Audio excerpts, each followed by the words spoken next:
Netcasts you love. From people you trust. This is Twit. Bandwidth for the Tech Guy is provided by CacheFly. CacheFly.com. Hi, this is Leo Laporte, and this is my Tech Guy podcast. This show originally aired on Sunday, July 24th, 2016. This is episode 1308. Enjoy. The Tech Guy podcast is brought to you by Tracker, a coin-sized tracking device that pairs with your smartphone and keeps you from losing your most valued possessions. Visit thetracker.com right now. Enter the promo code TechGuy for 30% off your entire order. And by the Ring Video Doorbell. With Ring, you can see and talk to anyone at your door from anywhere in the world using your smartphone. It's like caller ID for your house. Go to ring.com/techguy and get $50 off one of their Ring of Security kits, the Bundle Kit, or the Pro Bundle Kit with their limited time offer. And by Rocket Mortgage by Quicken Loans. Rocket Mortgage brings the mortgage process into the 21st century with a fast, easy, and completely online process. Check out Rocket Mortgage today at quickenloans.com/techguy. Well, hey, how are you today? Leo Laporte here, the Tech Guy. Time to talk computers and the internet and home theater, digital photography, smartphones, smartwatches, and all that jazz. 8888 Ask Leo. That's the phone number. 888-827-5536. That's toll-free from anywhere, U.S., Canada, outside that area. Please, you can call me via Skype. Any voice over the internet product won't cost you a penny. 888-827-5536. That's toll free, and I'd love to hear from you. So it's official. We mentioned it last show because it seemed like it was almost official. Now it is. Yahoo has been sold. Yahoo has been sold to Verizon. Verizon, I get the feeling Verizon's kind of like one of those collectors that's collecting vintage, computers, antiques, because they bought AOL. And now they got Yahoo. I understand Alta Vista's going real cheap. You could get them for a song. While you're at it, why don't you buy Polaroid and Westinghouse? You could just have you could have a complete set. Yahoo went for $4.8 billion, which must, in his heart, Steve Ballmer, the former CEO of Microsoft, must just be, I don't know if he's laughing, crying, or just breathing a sigh of relief. You might remember Microsoft tried to buy AOL. Steve Ballmer, the CEO, tried to buy AOL a few years ago for, I think it was $41 billion. I'll just say it without laughing. $41 billion. And the deal fell through. And talk about dodging a bullet. It's not that Microsoft can't afford it, but wow. So there you go. Another legendary name in internet history, Yahoo, which many don't know stands for. I think it's a retronym. That is, you have a name and then you go backwards and say, well, what could that stand for? It must be a retronym, because the folks at Yahoo say it stands for yet another hierarchically officious oracle. No, like just Yahoo. Do you think Verizon AOL will keep? Sorry, it's just Verizon. We'll keep the Yahoo Yodel. I used to like the Yodel, the purple. They used to have a big purple sign in San Francisco just off the freeway. It looked like kind of like a Vegas sign with lights and stuff. It was really cool. People kind of were sad when they took it down some years ago. In fact, they put it back up last year. But I got sick of the Yodel because at Levi Stadium, which is home of the San Francisco 49ers now, it's in Silicon Valley. It's up the road a piece from Yahoo. Our seats are in the, the Yahoo fan zone or something. That's what they call it, I think. I wonder if they'll do that this season. Anyway, last season, you had to go up an escalator to get them, and they had speakers blaring the Yahoo Yodel. They would play constantly. They would play a moment from the 49ers' glorious past, not their glorious present, but their glorious past. And then after each time after they did it, they would play the Yahoo yodel, and by the time you'd get up to the top of the escalator, you wouldn't want to hear that ever again. It's like, okay, got it. You bought the rights. You got the naming rights. Got to go for it. But so now I'm wondering, what are they going to do now?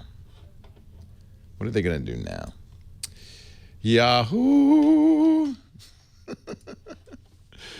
Let's see. What can we talk about? There's not much more to be said about that. I don't know. Verizon's really looking at, most importantly, they're looking at the customers and the sales engine, the advertising engine, that kind of thing. That's where they're gonna get most of their juju. I don't know if they're gonna get $4.8 billion worth.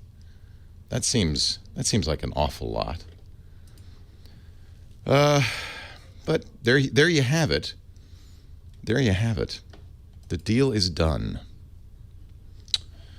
Let's see what else happened this past week. Next week, we're going to get Apple's earnings. This is going to be interesting. This is going to be something we're going to want to watch. It will be kind of telling, and I'll tell you why. Apple has kind of hit peak iPhone. That's what some are calling it. iPhone growth has slowed and might even at this point, given that it's the quarter before a new iPhone, or a couple of quarters before a new iPhone, might even get to the point where they go backwards. I think that may actually happen this time, where the sales are down. That would be a first. Not growth has slowed, but sales are down. And iPad sales have been down a lot. And I think this is going to be one investors are going to say, is this going to be? I think investors are waiting, and they're kind of like sharks. They're waiting for something bad to happen, so they, and I guess if you put, you invested something, you're always trying to figure out, when do I get out? When do I get out? When do I? So it'll be interesting to see. I think Apple's results come out Tuesday for their quarter just ending in June. Maybe poor timing for this. For the first time, iOS and Macintosh have had a serious vulnerability, exploit.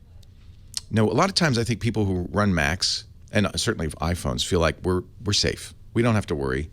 The bad guys are going to go after Windows. They're going to go after Android. We don't have to worry. Maybe this is a little call to a wake-up call here. It was actually a very similar vulnerability to Android's, what they called stage fright vulnerability. It was possible. Now it's fixed, by the way, because the company that discovered this did the right thing. They told Apple before they publicized it. Cisco was the company that found it. They unveiled a vulnerability that was very similar to one last year that was called the worst Android vulnerability ever. And I'm sure a few iPhone and Macintosh users going, don't be too quick to laugh at these things, because what goes around comes around. Similar thing, a malcrafted iMessage could be sent, would work either, as I said, on the desktop or on your portable, that would allow a bad guy to take over your phone, to get hold of your password and files, just by sending you a message. Just by sending you a text message. Now, as far as we know, it's good that Cisco found this. No one has used it. It wasn't out there in the wild. Cisco told Apple. Apple has released a patch. But what it underscores, and I think the good news is Apple users pretty much always do this, is you've got to apply those fixes. So, and by the way, this isn't just Macintosh and iOS, iPhone. It's iPad, it's Apple Watch, WatchOS, it's Apple TV, tvOS. So those have all been patched. El Capitan, iOS 9.3.3, WatchOS 2.2.2, tvOS 9.2.2. If you are running OS 10 Mavericks or Yosemite, the earlier version, El Capitan is the current version of OS 10. If you're running last year's version, there isn't a fix yet. I'm sure there will be soon. I guess the answer probably is to disable iMessage the Messages app on those desktop computers if you're still running Mavericks or Yosemite until a fix comes out, or upgrade. And one good thing Apple does is these updates are all free. You can upgrade to the latest version of OS X for free. There may be Macs that can't get past Mavericks. They're too old. If that's the case, turn off Messages. Turn off Messages. And, I want to pat on the back to Cisco because they told Apple first and they let Apple fix it before they told the world. And I'm glad they did both. They should tell the world. We should know, right? And it's a call to all of us. If you haven't updated your iOS, you might have noticed a recent update, or your Apple Watch or TV, do that now, or your Macintosh. And do it whenever there's an update. All right, let's take a break. Calls are next. Leo Laporte, the tech guy. Leo Laporte, the tech guy. So glad to be here with you today. I don't know what you're up to. Maybe you're doing errands around town, or I don't know, maybe you're in bed. I used to listen to when I was a kid. In fact, from a lot of my life, my early life, and this is probably why I got into radio, I used to lie in bed late at night and listen to the radio. Did you do that? I used to listen to baseball games. I remember in 1969, I was lying in bed, and we lived in Rhode Island, and I was hearing about all the kids. I was 13. I was hearing all about all the kids going up to Woodstock, how the roads were jammed. And I was thinking, I wish I were going to Woodstock. Then you'd have to do it at night because you couldn't quite get it, but I used to tune in WOR in New York and listen to Gene Shepard late at night. The great radio legend. Then later, when I was in college, I would actually get up, and this is for a college kid unusual. I would get up at 6 in the morning. Didn't have class, but I wanted to listen to Imus in the morning on WNBC. WNBC, yeah. Reverend Billy Saul Hargis and all the characters he used to do in that. But I think that's, what? Now that I think about it, that's probably why I got into this business. Any radio geek does that. They will tell you that story probably, yeah. Yeah, I listened to the station I ultimately ended up working for, KGO. There's a dream come true, isn't it? Yeah. And talk radio in the middle of the night. And what sixth grader does that? I know. It's got to be genetic. It's a bug. It's something that I've had from the time I was a wee tot. Always loved the radio. My mom, bless her heart, 83, has started posting pictures on Instagram. I tried to get her into Snapchat. But couldn't quite get her into Snapchat, but she got Instagram and she's been posting, and she posted a picture of me as a probably 4-year-old kid, and I'm wearing, for some reason, I don't know, I guess I liked hats at the time, a Mountie costume with a Mountie hat, and I'm sitting in front of a record player holding 45s and playing records. And she said, yeah, you were doing this even when you were a baby. Yeah. That's weird. I had a Fisher-Price record player. Yeah, well, I think it probably was. So that's... Not everybody has it. It's just, we're think a it's strange genetic? breed. I don't think it's genetic. My parents don't have it, but... Well, yeah, nobody in my family did this. It's not genetic. It's just, it's something... I always thought if I were born in an era before radio, I'd probably been a preacher. That's probably the closest thing. Right? Every Sunday. See, I preach every Sunday, but I preach the gospel of technology. Technology. Put your hand on the computer. All right, let's, enough about me. We've got some great phone calls, I think. What do we got here? Oh, Tony's got a flaky internet connection, and he wants to know whether it's his router or it's modem. Oh, lordy. Oh. How can we fix it?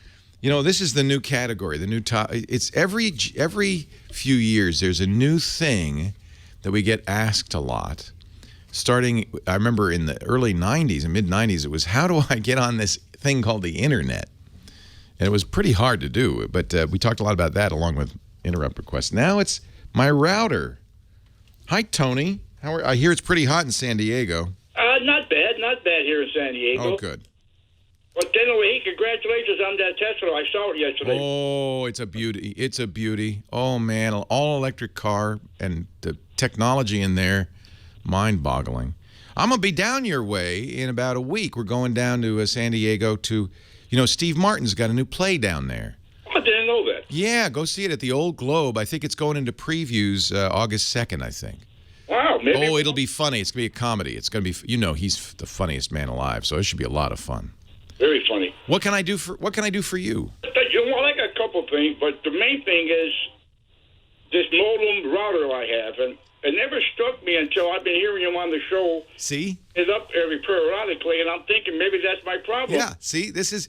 So we recently, a lot of us tech guys have been talking about the fact that most of us are using kind of commodity, cheap routers, and they're starting to wear out. And so a lot of people are complaining about internet issues that are probably just the router. I think Exactly. I think Brian Lamb over at the Wirecutter, I think it was he who wrote the article saying, all your problems are because you're using an old router. Stop being so cheap and get a new one. Now, it's worse because you're using the router that came from your cable company, right? That's correct. It's a Netgear, and it's a. I believe I bought it in 2010. Oh, okay. So you're not using the one that the cable company your ISP gave you. You bought your own. I bought my own through them. Oh, through them though. Okay. Yes, I did. And so you don't rent it. You paid it once, and now it's yours. Correct, sir. Yeah. Well, here's what's going on. Every now and then, it was shut down. Yeah. I would go offline, so I would have to go in the back, shut the button on and off, keep it off about maybe 30 seconds to a minute, go back, put it back on, and boom, I'm back online again. Yep, that's a symptom. And then if I'm doing a video or whatever, or reading a topic, my page would freeze up. Yeah, that's the symptom.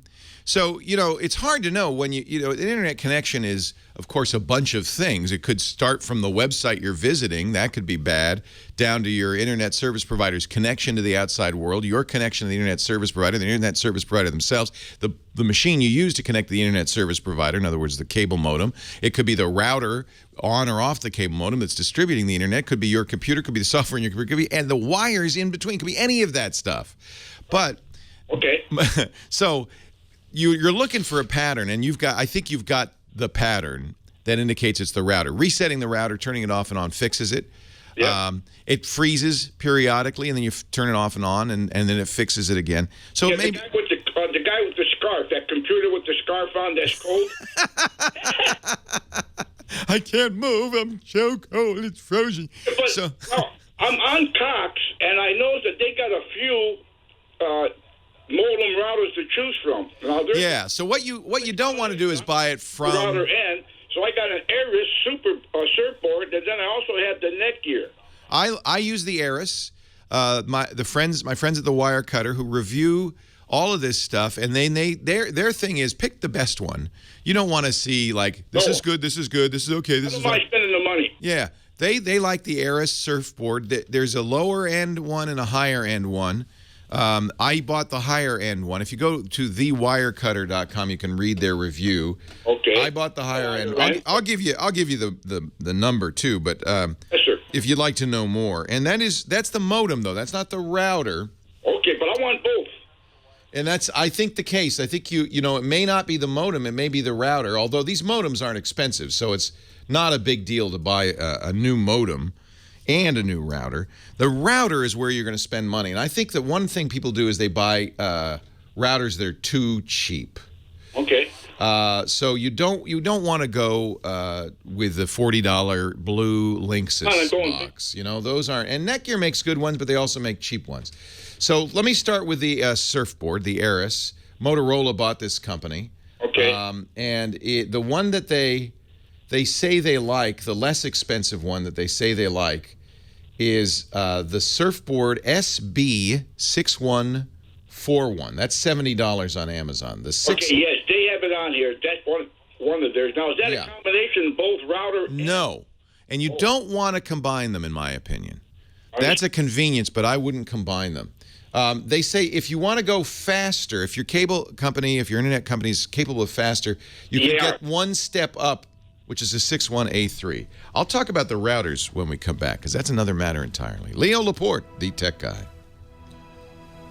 Maybe Aris bought Motorola, I don't know. One or the other.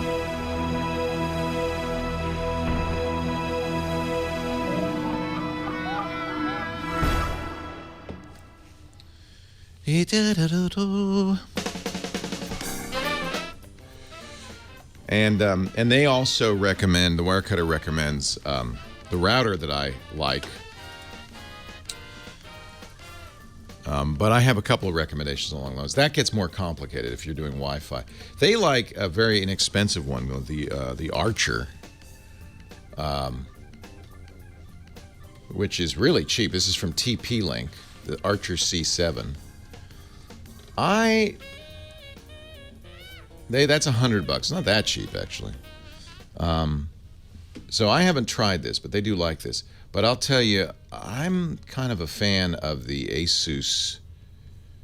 Yeah, see, and I'm not sure I completely agree with their router recommendations. This is the router I've been using that I really like. I'm doing this wrong. Yeah, there, let's do it that way. This is the Asus, also looks pretty cool.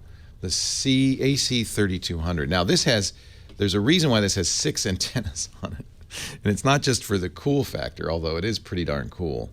But it has 3 bands. It has one 2.4 gigahertz band and 2 5 gigahertz bands. Very often, if you're doing Wi-Fi, going to 5 is a good idea because 5 gigahertz is less cluttered. And that's not going to stay that way forever. And that's one of the reasons you don't want to buy the router and modem in one thing. You're going to keep the cable modem for a long time.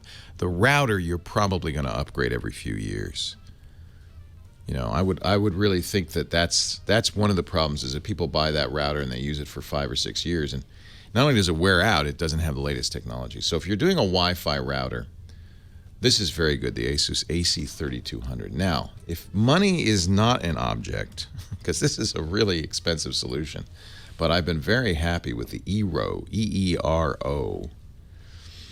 And this is kind of a wild card thing. This is designed for people who have houses or apartments that are so big that one router doesn't give you great access throughout. If you've got dead zones, you probably wouldn't buy this if you just didn't have that problem.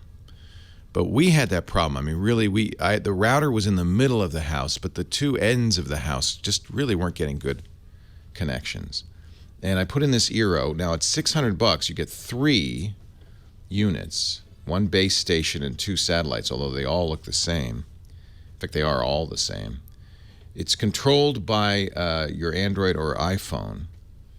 And they do some very interesting, I think very smart things, but mostly it works differently than a Wi-Fi router and extender. It uses mesh technology. And I found that this thing transformed my house. I can now go up the driveway 100 feet and still be on Wi-Fi. And I know that because normally when I drive away, the car switches, the phone switches eventually from Wi-Fi to phone, and I could see the difference. It does. I have practically the next block before it switches over to LTE. So, but this is ridiculously expensive. I mean, it's way overpriced. So I would only recommend it if you have one of those systems where there's houses where just Wi-Fi has got just hard to get it working. But this is kind of a weird technology. I wish it weren't so expensive. That's the real knock on this thing. It's also, for geeks, it doesn't have all the 18 pages of configuration at all. Plume is coming out with something, and Luma's coming out with something, but I haven't been able to try those yet. We're talking with Tony in San Diego. He's having trouble with his online connection, freezing, dropping, rebooting the router, fixes it. He wants to fix it permanently by getting a new router. I'm recommending a new cable modem. If the Aris is one that is approved by your cable provider, that's an excellent one. The Surfboard. They used to be called the Motorola Surfboards. Now they're the Aris Surfboards. And then the next thing is to get a better router. Are you Wi-Fi, Tony, or wired? Was he gone? I think he's gone. All right. If you're wired, it doesn't really matter. But most of us want to use Wi-Fi, right? I mean, that's what you really want. So you can use multiple devices anywhere in the house. You can use a phone, tablet, computer, desktop, or laptop, and it just works wherever you are. So the Wi-Fi router I use and I really like is from Asus, A-S-U-S. Not cheap, but I think a good router is not going to be cheap. And one of the reasons you want to separate it out from the cable modem or the DSL modem is you're not going to upgrade the DSL or cable modem in all likelihood. That's going to last for years. but you are going to, every few years, get a new router. Specs change, technologies change, and they tend to wear out. They're little computers, and they're hot little computers. And if you do a lot of traffic through them, they literally seem to wear out, stop working well. And this is the symptom. They drop a lot. So the Asus, and they make a number of them, but I particularly like this AC3200. It looks like a spider. It's got 6 antennas. But there's reasons I like it. One is it's completely configurable, even to the point where you can put open source software on it, firmware on it. And that's one of the problems with routers these days is router companies, especially the cheap routers, the commodity routers like Linksys, they make it and they forget about it. They don't update it. There have been many security flaws in routers, and they're often, in fact, rarely fixed. Almost never fixed. And that means you're sitting there, with a nice secure system, you're careful, you do your updates, and your router is sitting out there on the internet going, "Come on, take me over." So we don't want to do that. So this is one reason that you want to spend a little bit more on a router. It's nice to have a router that that either the company is going to update the firmware regularly to fix flaws, or that you can put your own firmware on there. And Asus is very proud that you can put Tomato or DDWRT, these are these third-party router firmware on there. They're kept more up to date more frequently. So if you're a geek and you're not uncomfortable with flashing the firmware of your router, these are great routers. If you're a geek, you'll like it that it has like 18 pages of configuration. Anything you'd want to do, you can do, including QoS, quality of service. And it has 3 bands, as I mentioned, 2.4 gigahertz and then 2 5 gigahertz bands. And the reason that's a good thing is a lot of the problems we're having with Wi-Fi these days come from the fact that it's congested. The spectrum, the band is congested because your neighbor has Wi-Fi. You have more than one device at that 2.4 gigahertz. I have a Sonos system that was clobbering the 2.4 gigahertz band. 5 gigahertz tends to be less congested, and having 2 5 gigahertz bands means you can move to the least congested band and get the best Wi-Fi performance. So having the choice is really nice. $200 router. That's the AC3200 from Asus. There is a next step up, and this is a new category that's just started coming out. These are Wi-Fi routers. They tend to be very expensive that use something called a mesh technology. So in the past, if you couldn't get the Wi-Fi to every corner of the house, you'd buy an extender, it's like a little repeater, it's a transmitter, receiver, repeater that you'd put halfway and it would extend it, but it never worked very well. And we spent a lot of time getting people's, systems working, and it's touchy. And I was having this problem. And a company called Eero sent me something they do, EERO. It's really expensive. This is the answer only if you've tried everything and nothing works. $600, I guess, I almost don't even like saying $600. You get 3 devices. They're all the same. One will be the base station. Actually, all 3 could be if you have Ethernet in other places. But generally, in my house, one's a base station connected to the router, or the cable modem, I should say. This is a router Wi-Fi adapter. And then you put 2 base units. And the Eero uses your smartphone to help you position those. So it has software for iOS and Android. And you'll position those using the software on the phone and set up what they call a mesh network. It's not a repeater. It's think of it as a net or a mesh over the whole house. And I have to say, the first ones they sent me didn't work, and I was unimpressed. They said, give us another chance. You probably got a bad unit. They sent me a second one, and it worked so well, I haven't sent it back yet. I think I'm going to have to buy it from them because it's phenomenal. Much better than anything I've used, including the Airport Extreme from Apple, which is another very high-quality, high-priced router, and the Asus 3200 I just mentioned. It's phenomenal. I can go down the driveway. I can go in the backyard. I can go all around the house, not just in the house, and still get excellent Wi-Fi. It's not as geekily configurable. You have to do it all on the phone. You have to set up an account with them. The good news on this is they're keeping the software up to date. I've noticed multiple updates over the time I've owned it. They're continually updating it. They say they even update it as they see what kinds of devices you're using. Now, that's something to be aware of. They back at the home office of Eero apparently are monitoring how I'm using my network. And they say, you're using a Roku. Well, we're going to tweak it a little bit to make it work better for the Roku, that kind of thing. If I trust them, but that's something to be aware of. You have to either use a phone number or a real email address.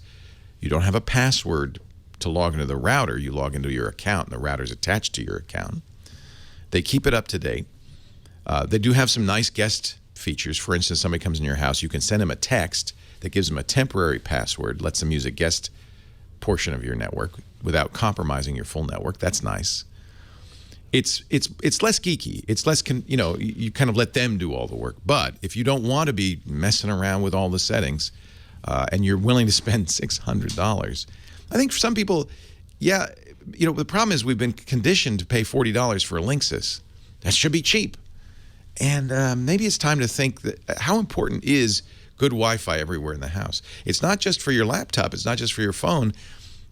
My Roku, my Apple TV, my Chromecast, my Sonos all use Wi-Fi. And so having good Wi-Fi suddenly becomes a very important thing in your house. And if you think of it that way, it's like buying a refrigerator, buying a stove. It's a big appliance in your house, and I wish it were half as much. Then I could recommend it wholeheartedly.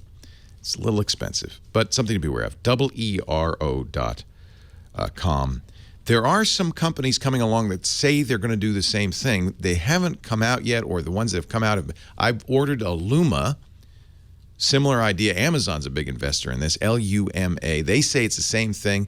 It's $100 less. Looks the same. There's a company called Plume. The Lumas, I don't know if it's shipping or not. I haven't gotten mine yet. I'll give you a review when I do.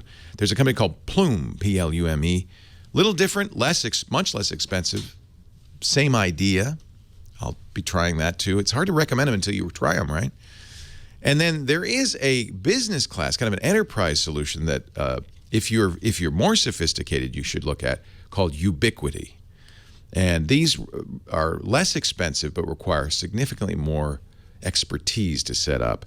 But a lot of businesses, you should ask your IT guy, because she'll know. She'll say, oh yeah, Ubiquity. That's what we're using, probably, in many cases.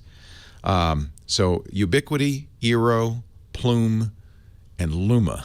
These are all kind of newer ways to do the same old thing, and they do it much, much better. 8888 Ask Leo.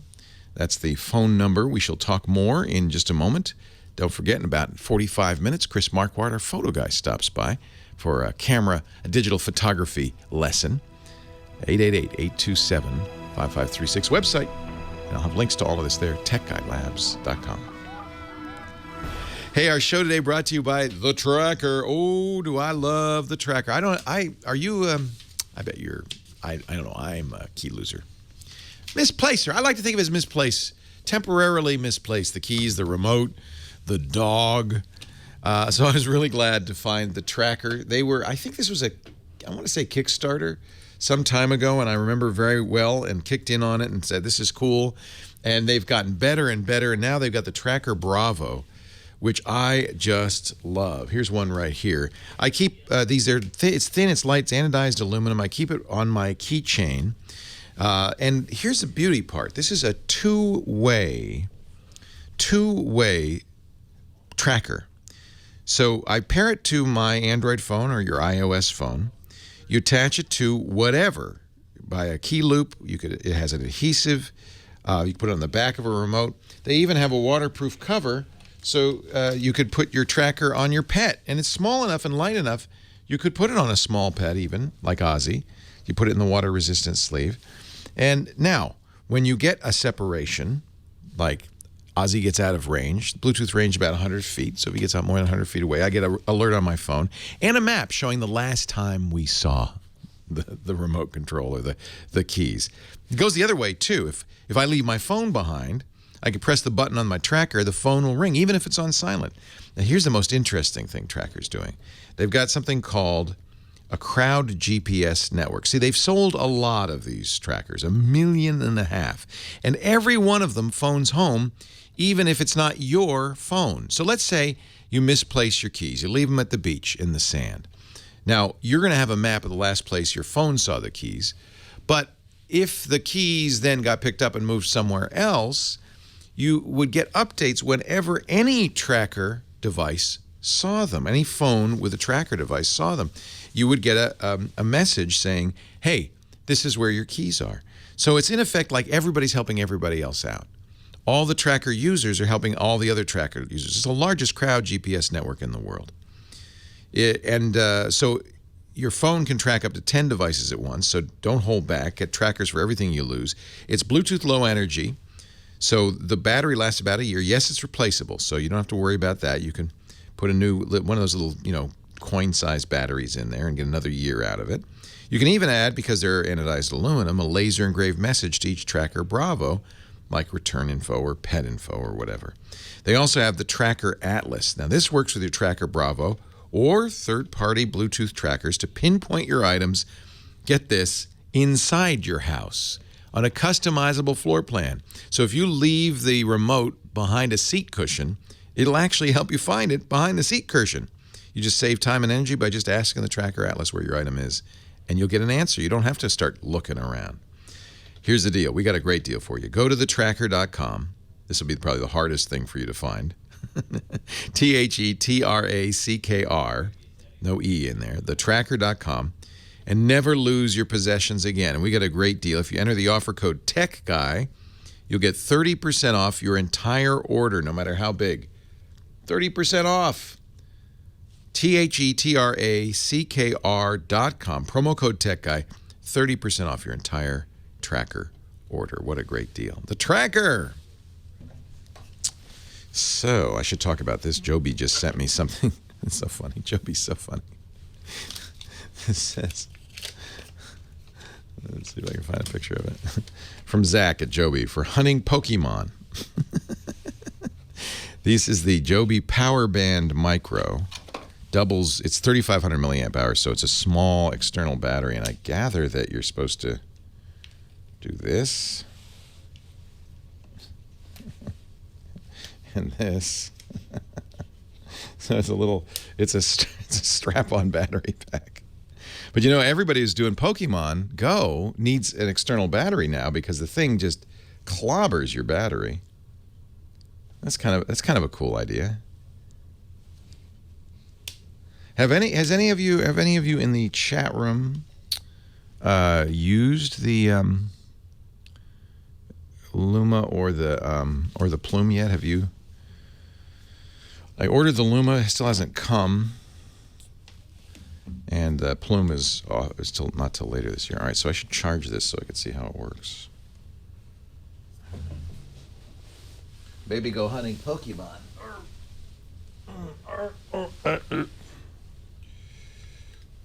There we go.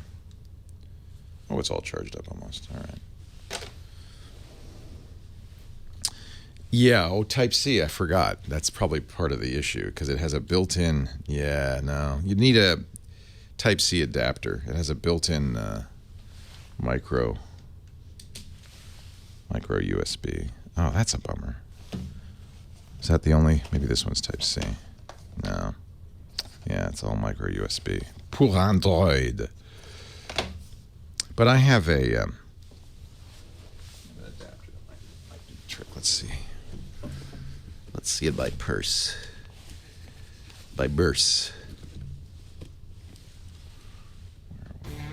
Just keep listening.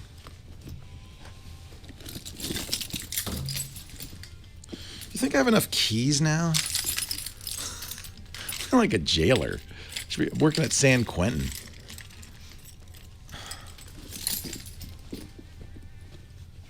Crazy. Yes, this will do. Let's see if this works. Excuse me. So this is a micro USB to Type-C adapter. Yeah. So then put that in here. It's kind of a long thing, though. And then you could still strap it on, though. It's just you'd have this kind of extender. Yeah.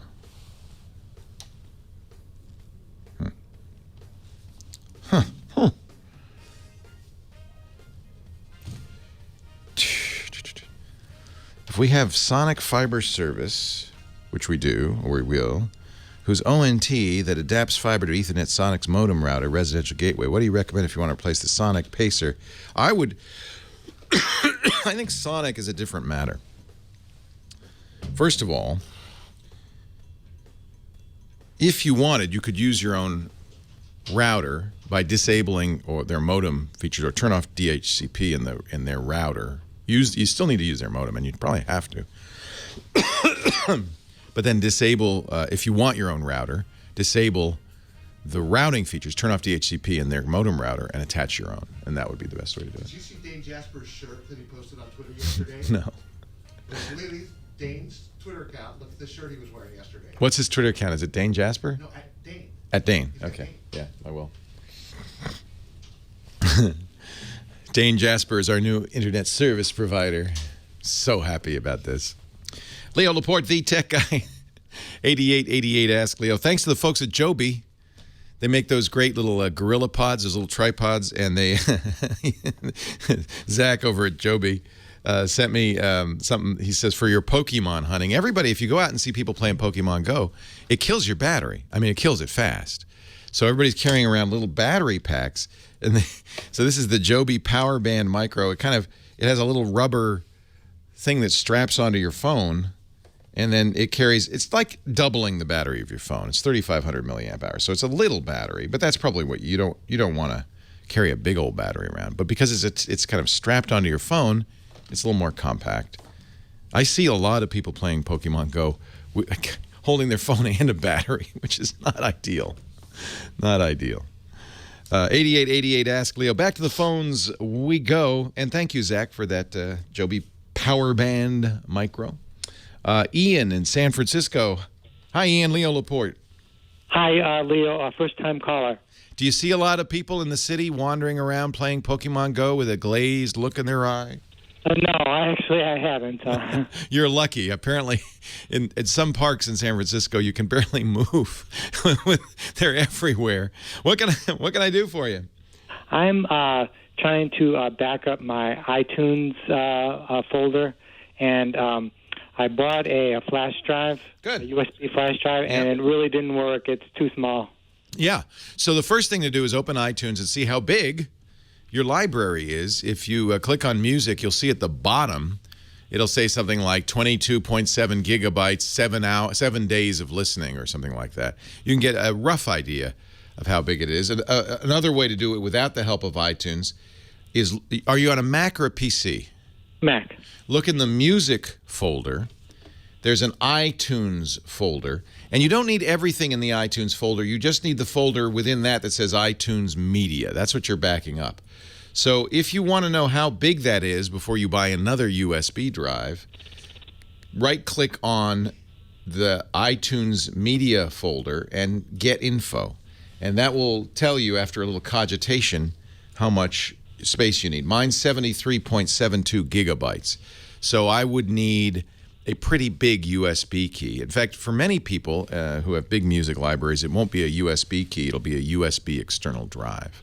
And they make those in 1, 2, 3, even 4 terabyte size. I would imagine for most people that'd be enough. And then you just literally drag that folder over.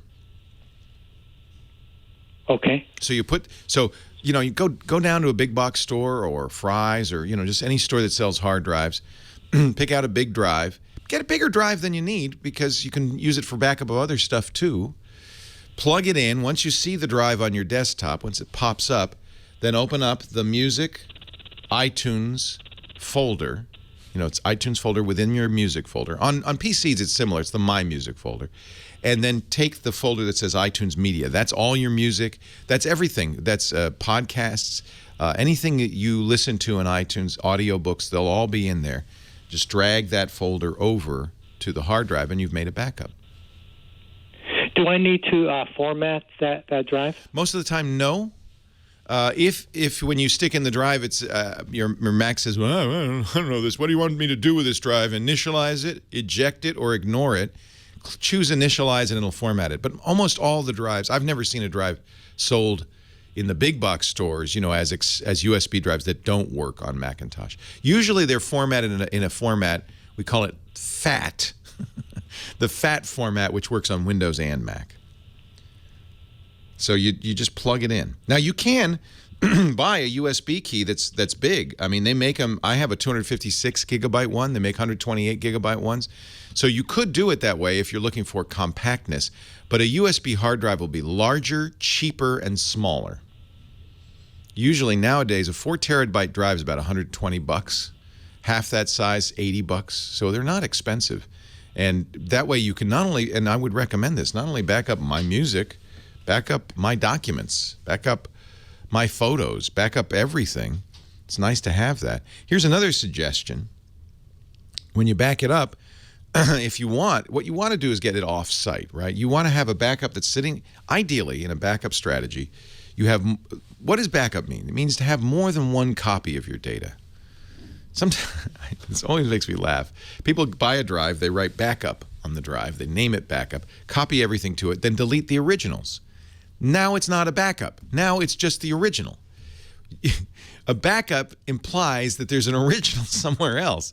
Ideally, you want 3 copies. This is what I call 3-2-1 backup. I can't claim credit for it. My friend Peter Krogh, who's a photographer, I think he coined the term. And he's an expert on what he calls digital asset management. He wrote a book, in fact, called The Damn Book, and has a website for photographers, but everybody can take a look at it. He did it in association with the Professional Photographers Society and the Library of Congress, in which he talks about, and we'll put a link in the show notes at techguylabs.com, in which he talks about backup strategy, and he calls it his 3-2-1 backup. If you learn one thing on this show, this is the one, because you all have data, right? You don't want to lose. 3 copies. By the way, if you delete the original, that makes it 2 copies. You want 3 copies of everything.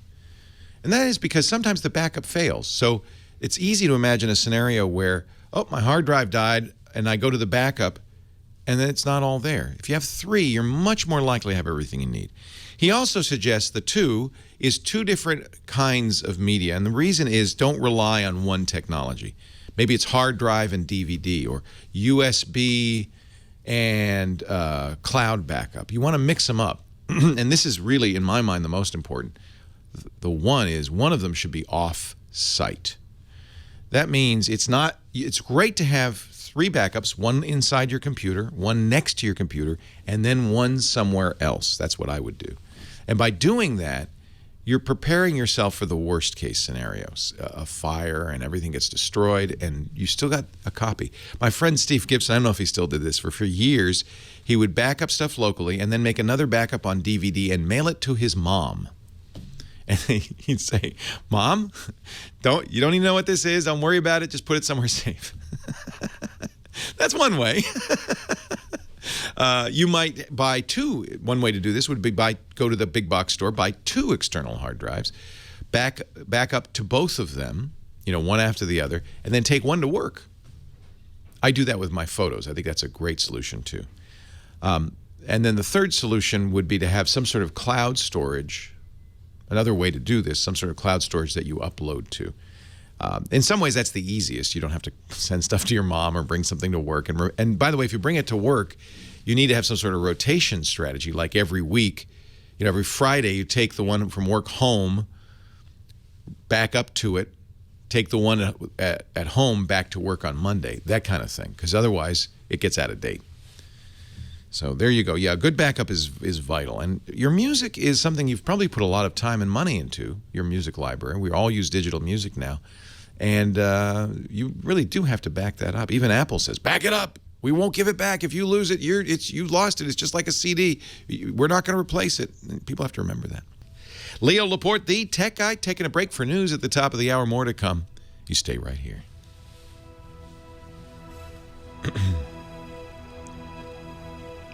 You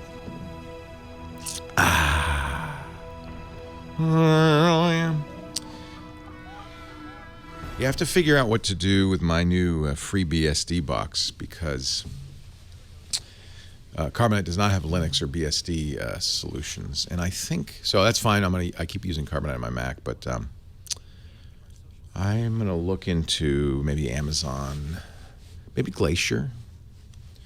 I'm sure there's a simple way to do it.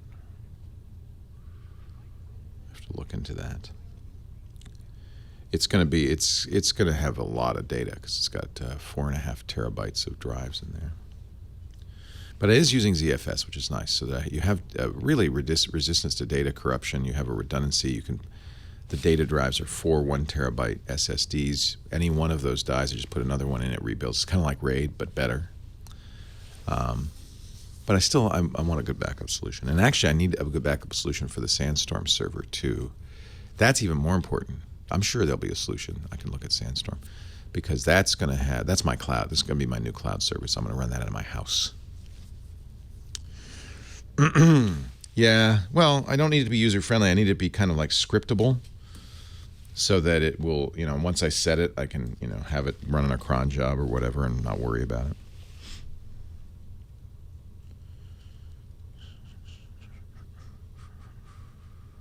There used to be a great program called Jungle Disk that was an interface. I think this one's too big for this. It was an interface, or something like that. Have SCP running in the background. I'm sure there's going to be a simple way to do it. I'm going to have to look at the thing. I think what I'm going to do. So the server box, the System 76 server box, comes tomorrow. That's going to run Sandstorm IO. That's got a half gig boot drive and a 2 terabyte data drive. That's going to be my cloud. So Sandstorm does everything. It'll take over for Evernote, Google Drive, Google Photos, iTunes Music, all of that stuff. It'll take over for that. And it's going to be in my house. It's going to be encrypted. I'm really interested in that. And then it's going to be a family server. So Lisa I can send out invites, and Lisa and Michael and everybody can log into it and use it, have their own accounts and log into it. And it has a very interesting security model. Everything's encrypted. Everything's isolated. It's really interesting. Sandstorm.io if you want to find out more about it. So I'm going to set that up. And then the free BSD is going to take a while. I think what I'm going to do is do kind of a play install and mess with it until I learn everything there is about. Oh, so good. Jungle Disk is still around. They got sold. And I think they went commercial, and I'm not convinced that they... Everybody now sends me all the Tesla crash reports. Thank you. I appreciate that. I don't need to know. Thank you.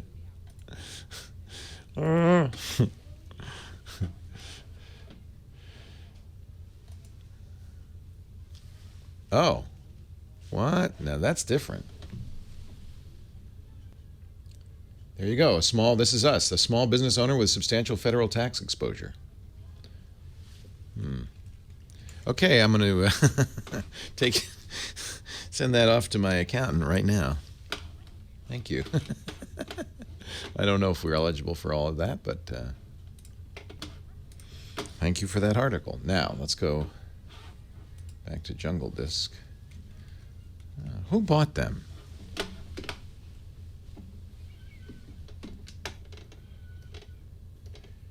I used to use them a lot. I really...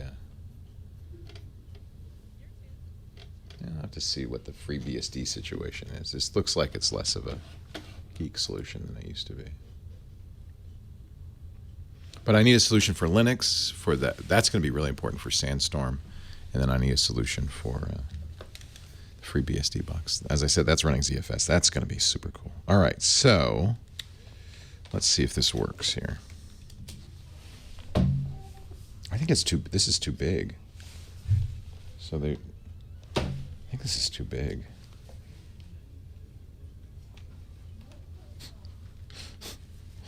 It's quite a stretch to get this on. I guess it fits.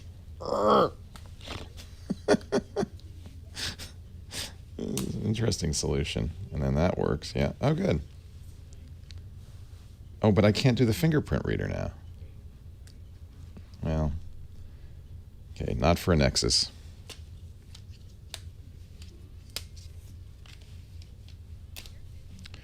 Not going to work on a Nexus, but it would work on this OnePlus 3. Much better, actually.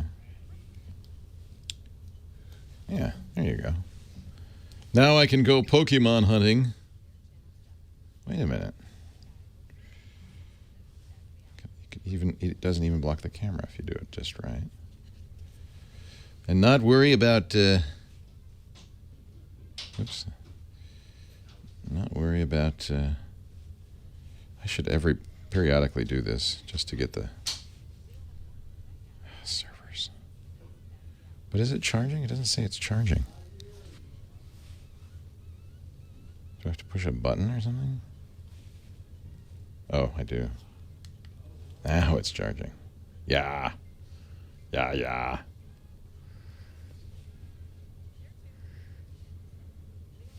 Server's down.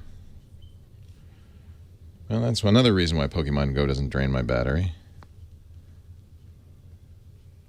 So it's 5 watts. Cool. Interesting.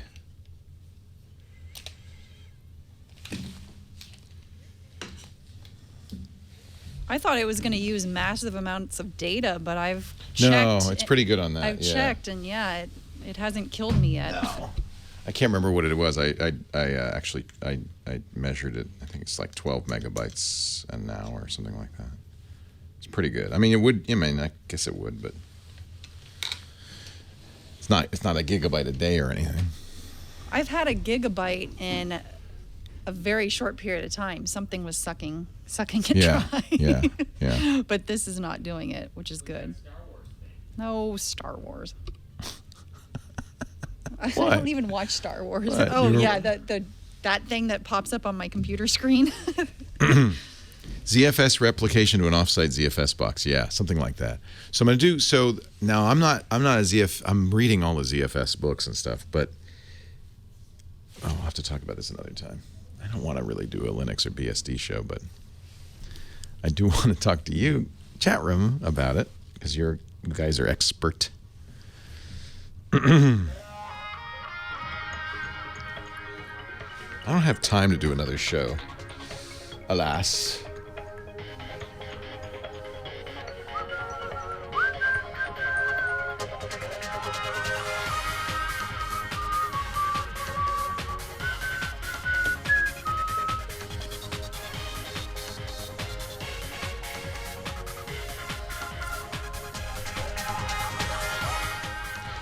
Well, hey, how are you today? Leo Laporte here, the tech guy. Time to talk computers, the internet, home theater, digital photography, smartphones, smartwatches, all that jazz. 8888 Ask Leo. 888-827-5536. That's toll free from anywhere in the U.S. or Canada. Outside that area, you can use Skype and call us that way. Let's talk high tech. On and on we go. We have Robert on the line from... Is it San Diego? Another San Diegan. Hello, Robert. Hello, Leo. Thank you for taking my call. Thanks for calling. And to start off, I'm technologically challenged. I'm looking to transition to a new computer. And I think you've sold me on the Chrome operating system. Great. And I'm wondering if there's, I'm looking for secure hardware, well-built hardware, price is no object. Can you make any recommendations for the perfect hardware to run Google Chrome? Or should I be looking at Windows to run the Chrome browser? No. So the Chrome browser is one thing, and you can run that on any operating system. And this is actually a good way to see if a Chromebook would be right for you. If you can live in the Chrome browser and do everything you want, that's kind of what it will be like to use Chrome OS. Chrome OS is just the Chrome browser all the time. Now, the Chrome browser is configured in such a way that you can add extensions and apps to it. And for most people, everything you'd want to do, and this, by the way, includes photo editing and video editing and sound editing, you can do inside of Chrome. So that's the first test. Can I do everything? And for most people, what do they use their computer for? Surfing the internet and reading email, which is on the internet. So for most people, that is a very good choice. The advantage of Chrome OS is it doesn't have anything else. So it's a much less complicated system. And Google has designed it to be a very secure system. Now, it does not, you cannot you can, if you're a real geek, you can download something called Chromium OS and put it on hardware. But I would not recommend that. The best way to do this is to buy a laptop or desktop designed for Chrome OS. They call it a Chromebook for a laptop or a Chrome box for a desktop. And there are many manufacturers that make these. In fact, most of the companies that make Windows machines also make Chrome OS machines. Do you want a laptop or a desktop? I'd like a laptop that I could take on the road, but, at home, when I plug it in, I'd like to be able to port the video display. And you can do that, yeah. You can do that. Most of them have some sort of output to do this. Okay. So my favorite manufacturers so you're buying a Chromebook. The best one is made by Google, is ridiculously priced. It starts at $1,000. That's the Chromebook Pixel. That's the one I use, and I adore it. It has one additional feature right now that may make it worth $1,000, which is it's one of the only 3 Chromebooks that can currently run the Android store. That means you not only have access to anything you can do on a Chrome browser, you can run most of the programs that are designed for Android phones on your Chromebook. That really expands the space of things you can do. So it now is in many ways a full computer with its own app store of more than 2 million applications. However, I would wait till that becomes a regular part of Chrome OS. That'll happen this fall. And then any new Chromebook you buy almost certainly will have that capability. But it does mean you should probably look for a Chromebook that has a touch screen, because many Android apps are kind of designed around the idea that you're touching them as opposed to mousing to them. So you think the Google Chromebook That's would the be best. If money is no object. Money's no object. Oh, well, then there's no question. Get a Chromebook Pixel. Okay, Chromebook Pixel. Yeah, and you'll have 2 choices. The $999 is fine. It comes with a i3 processor, I think, and a little less memory. If you just came into a big inheritance and you got money to burn, if you're Elon Musk or Bill Gates, I would get the $1299 higher-end Chromebook Pixel. That's a lot faster. It's easy. I mean, nobody doubts this is easily the best hardware available right now to run Chrome OS. Do they have love it. solid-state drives? It's all solid state, but remember, one of the big differences about Chrome OS is you're not storing your data so much on the computer. You're storing it in Google's cloud. So your mail, your word processing, your spreadsheets, your presentations, everything is stored in the cloud, and that's one of the chief advantages of a Chromebook. If you lose it or drop it or break it, you get another one, and they start at $200. And you log into your Google account, and all your stuff is there instantly. You don't have to back up. In fact, you don't back up a Chromebook. It's backing up itself.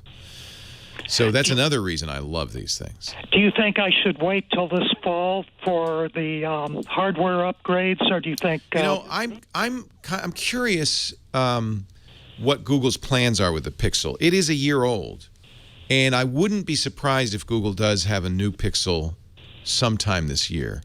But we've heard no rumors about that at all. The current Chromebook Pixel is as good as you need. It's excellent. I still use it all. In fact, I have it right here. I use it all the time. I wish there were a way you could try, because maybe if you go, it might be Best Buy has them. Somebody must have them, because it's a little, it's design-wise a little design challenge. It's like an engineer designed it, which I like. It's very solid, but it's kind of squared off. It's not super light. Good battery life, though. I get through, it's probably 10 hours battery life easily. Great screen, one of the best screens I've ever used. It's a touch screen, which I really like. And the keyboard's excellent, trackpad's excellent. So it's good hardware. It's kind of uninspiring hardware, but maybe that doesn't bother you. They do support SD cards, so you can put external memory into it if you want to copy stuff off or store stuff. But really, you shouldn't think of a Chromebook. You shouldn't worry about the storage in a Chromebook. It is solid state, but it's not the primary storage.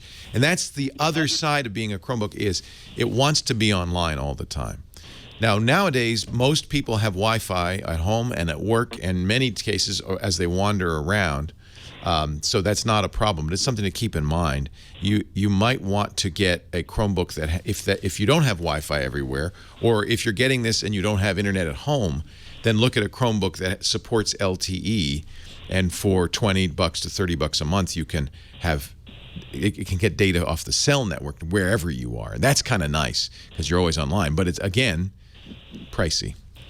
Yeah, no problem. If it's Okay. solidly built, I'm interested. Oh, this thing's a rock. It's a solid cast aluminum body. I've loved this thing. I mean, it's crazy expensive for a Chromebook. Most Chromebooks start around $200 to $300. I like it for if price is a concern. For some people, certainly it is. That's one of the advantages of Chrome OS. In fact, it's one of the reasons schools are jumping on it. It's a great school computer. Acer, ACER, makes a very nice aluminum one. I think it starts at $250 or $300. Samsung makes excellent Chromebooks. Dell makes a kind of a mid-range, more business aluminum notebook. That's around $500. They make an excellent Chromebook as well. Google has a list. I'll put this on the show notes at techguylabs.com of Chromebooks that will support the Android store. I think anything you buy today probably will. I'm not sure what their criteria are for putting an Android store on a Chromebook. Right now, it's only 3, but it's pre-release. It's beta. It's early testing of this, and it should be because it causes some. I've noticed it causes some problems. You have to put your Chromebook in developer mode and all of that. But when it comes out in the fall and is more robust, this will be very interesting. This will mean that the Chromebook can run all your Android apps. That's why you're going to want to get one with lots of RAM. I would say 4 gigabytes of RAM is the minimum. If you can find one, some do, has 8 gigs, that's good. Get a decent processor. Faster processors better. That's one of the things about the Pixels. It makes it expensive. These are Intel Core processors, an i3 or an i5. That makes it more expensive. Storage is not as important. 16 gigabytes is probably fine, although they make 32 and 64 gigabytes as well if you think you're going to need some local storage. Generally, you don't. Leo Laporte, the tech guy. I think for a lot of people, Chrome OS, that's the right way to go. Asus Flip is excellent if you want a tablet. Yeah, Dr. Mom has one of those.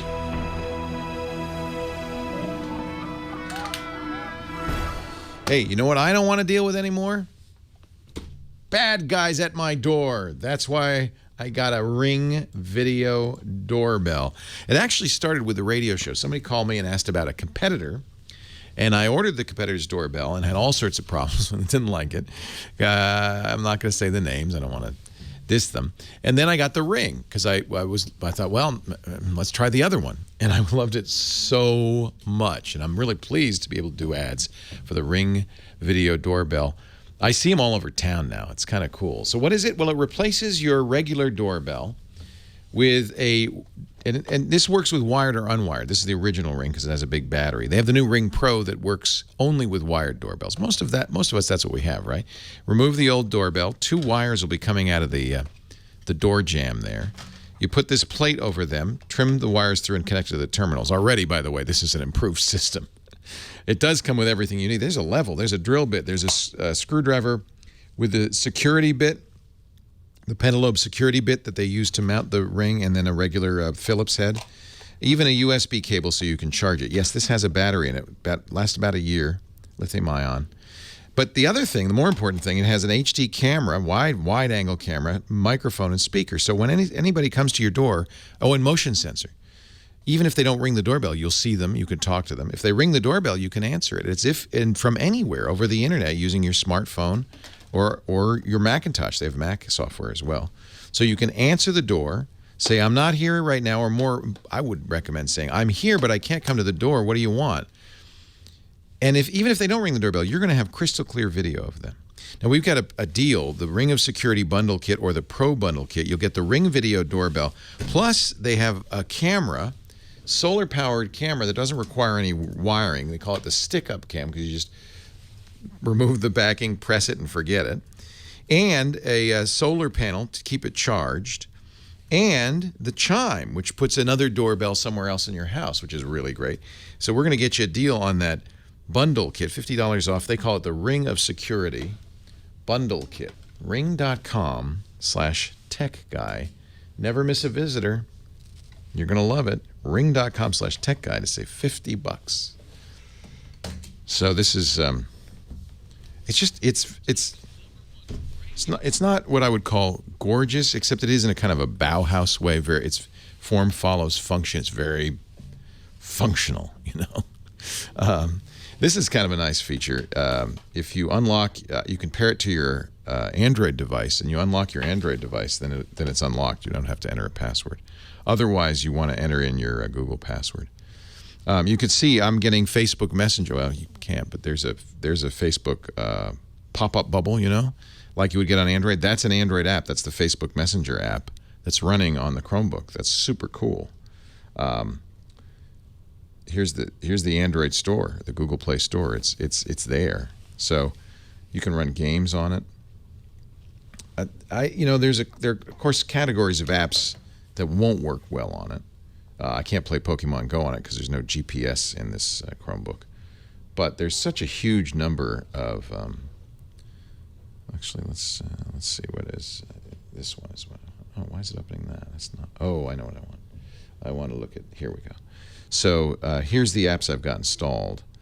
Lightroom, which would not normally be, that's an Android app. You can see, in fact, it looks like an Android app because it's doing a phone size, but it's smart enough to go bigger screen. I wonder if I can get a full screen. I can't.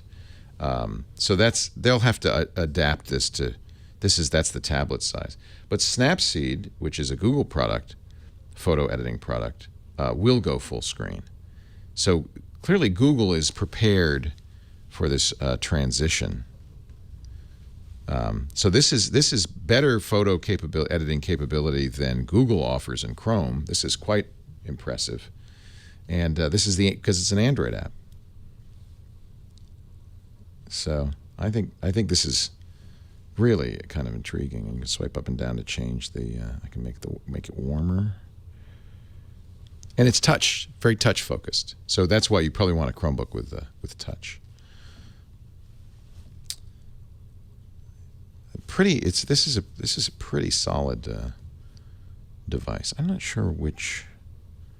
I think I got the $1,000 one. How do I about Chrome OS? Where do I find out? Let's see if there's an update. Oh yeah, there's an update. I find out what hardware is in here. Getting help. That's just the firmware.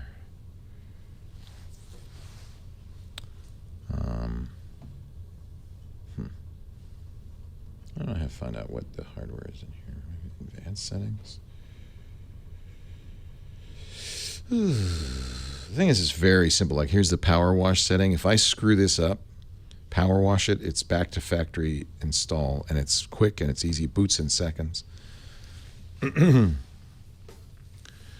of non-destructive in this. Somebody's asking, is Snapseed non-destructive? It is, because you save a copy of the photo after you mess with it. But can you go back? I think while it's open you can. It's not Lightroom. But you notice Lightroom runs. I think it's just a matter of time before they put Android Lightroom and make it, because they're going to be aware of the fact that, oh, people are doing this now. So I have a number of, these are Android apps. You can tell the Android apps because they don't have the little Chrome bug on them. I've tried a number of Android apps. Some don't work, like Pokemon Go. I think crashes it. But some do. That I was showing earlier. I was showing that sequence game. Yeah, I think it. Oh, let's see. It'd be funny if this worked. Leo Laporte, the tech guy. 8888. Ask Leo. That's the phone number. Jane in Los Angeles. Hi, Jane. Hi. How are you? I'm great. How are you? I'm terrific. I'm an author, and I want to get a new laptop. So writing is what you're going to do on that laptop? Yes, exactly. All right. And publishers like Word. Yeah, that always drove me crazy. I would write in some other program and then just, before I sent it off to the publisher, I'd move it over to Word and format it. But yeah, you probably want to work in Word. So that means you need a Word-compatible computer if you're going to buy it. Yeah. You're looking for a laptop. There are a couple of things I would look at. You don't have to run Windows, by the way. Word is available on the Mac. It's even available on an iPad. And now it's the touch first Word is very different. And frankly, an iPad is not the ideal writing machine. You can get an external keyboard for it, but if what you want to do is write, you want I would think something with a great keyboard, right? Because that's Exactly. A spacious screen would be nice. Yeah. But you do want it portable. You want to be able to take it to a coffee shop and places. Yes. Yeah. Exactly. Yeah. Exactly. I would, the best Windows laptops, and I think given that you're going to be using Word, you're probably going to want Windows. Yeah. Are made by Lenovo. They're the ThinkPads. Lenovo has a consumer-grade laptop and a pro-grade laptop. I would stay away from the consumer-grade laptops from Lenovo. But the pro-grade, something like the ThinkPad X1, they're lightweight. They have, most people agree, the best laptop keyboards on the market. They are professional machines, so they have high-quality components, good-looking screens. You can get them with or without touch. Probably touch is not important to you. You want to keep your hands on the keys. The keyboard, yeah. Yeah. So I would say look at Lenovo. I'm very happy with, and I've been using for some time, the Dell XPS laptops, and they have 13-inch, but I would say you probably want the 15-inch. 15, yeah. I would look at the Dell XPS 15. The nice thing about them, the screens are almost borderless. So they're for the size of the screen, they're compact. There's no bezel around them. Dell makes, I think, excellent laptops. They've got great keyboards and great trackpads. So that would be another place I would look. There are plenty of manufacturers. For a long time, I was carrying the Acer S7, which is a very thin laptop. Currently, it's pretty. It doesn't have touch, but again, you don't care about that. If you want thin and light with a very nice keyboard, but it's a somewhat smaller screen, HP's Spectre 13T is the thinnest laptop made. It's very light. It's beautiful. It's copper. It's kind of got coppery hinges, and it's got a very usable keyboard. Although with thin, you're going to get less key travel, and that for some people is not desirable. I don't type. I think I'm looking for key travel. That's what I think you are too. I don't type as accurately with the MacBook or the HP because it's so thin. You just can't move those keys very far. So I think the Lenovo is really the one you want. All right. If you go try it, the X1 or the X1 Carbon, which is their light one, they're just beautiful laptops. Cool. All right. Thank you. Thank you so much. You're very welcome. And then think about when you get home with the laptop, think about having an external screen. Okay. That way you can have a big screen when you're home, but unplug the laptop and take it to. And you can even have a full-size keyboard if you want. What screen would you suggest? Oh, Dell makes excellent screens for a very good price. Okay. Yeah, Dell 27-inch screen. I just bought the Dell 34, which is a bizarre kind of super wide curved screen, but it gives you a lot of real estate. One thing we know, I don't know if this is true for you, you may not want anything but the writing on the screen. A lot of writers want it completely distraction-free. So, because otherwise you tend to, I have a friend who the first thing he does, he gets home with his new Windows machine, he removes Minesweeper and Solitaire because it's, it's tempting. You don't want those there. You want to write. And so a big screen may not be what you want, but productivity for most people goes way up when you have more real estate. You can, for instance, I don't know if you refer to notes as you're writing, but you could have, with a wide screen that's capable of 2 8x10 pages side by side, you could have your notes on the left and your writing on the right. Oh, that's interesting. Wouldn't that be nice? Yeah. Can't really do it on a laptop, but when you get home, if you have a wide screen, you can, and that is a great way to write. Yeah. Yeah. If you refer to notes a lot, there are programs like Scrivener that allow you to kind of keep a database of notes and then have your writing and refer back. You can even have plot lines and character cards and all of the stuff that writers often use to keep track of what's going on. That sounds great. Yeah. Yeah. Enjoy. Thank you. What kind of books do you write? Fiction. Nice. Novels. Yes. Novels. Fantastic. I admire you. I've written a few computer books, and it's the hardest thing I've ever done. It's I can write, but it's fun. I can talk a lot more easily, and writing is just hard work. But I guess if it comes out of you and it's something you love, man, I envy you. I think that would be a great thing. I appreciate that so much, and thanks so much. My pleasure, Jane. All right. Okay. Take care.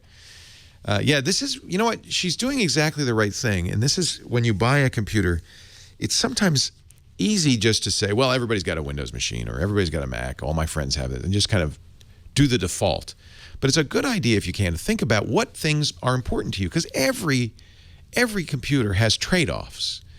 And if keyboard and screen are most important to you, then it's good to know that. If you have to use Microsoft Word, see, these are all important criteria that will push you in one direction or the other. This is an expensive purchase. You're probably going to be living with this for 3 or 4 years. It's worth spending a little time thinking about it. I wouldn't obsess, but I would spend a little time thinking about how you're going to use it, what you're going to use it for, what are the important features of it. If a keyboard, I mean, there's good keyboards and there's bad keyboards. If you don't do a lot of typing, if you just do a lot of surfing, but you want lightweight, battery life is important on the laptop. Screen quality, often overlooked. Size of the screen, resolution of the screen, quality of the screen, brightness of the screen, all of these things are important. Yeah, I got the, it's kind of a showy, curved, it's 21 by 9, so it's like a Cinerama screen. But the idea is, instead of having multiple screens, which I have been doing for productivity, you have one screen, but it's big enough to accommodate all the stuff that you're working on at any given time.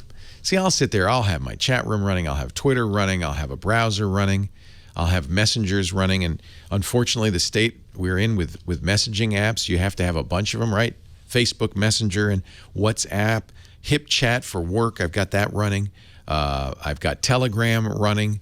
So I have 4 or 5 little skinny windows containing all the messenger apps because I want to keep those running. Obviously, for me, computing is not a distraction-free environment. It's all about the distractions. But I love the idea of sitting there and having kind of, it's like a nuclear power plant control room set up. Right? You got all the buttons, jet airplane, all the buttons, all the screens, it's all there. For a desktop computer, that's, to me, that's heaven. Leo Laporte, the tech guy, 8888 Ask Leo. More questions right after this. Leo Laporte, the tech guy, and that magic music means it's time once again to visit the Viewfinder Villa outside of Hanover, Germany, where we'll find Chris Marquardt in his natural habitat. Look over there. Chris has a film camera. He seems to be snapping a photo. Hello, Chris Marquardt. Hello, Leo Laporte. How are you? He is mostly a digital photographer, but does do a film from time to time, leads some great workshops. You'll find out more at discoverthetopfloor.com, and joins us each week to help us become better digital photographers. In this case, develop our superpowers. Become superheroes. Photography superheroes, yes. So what power are we going to learn today?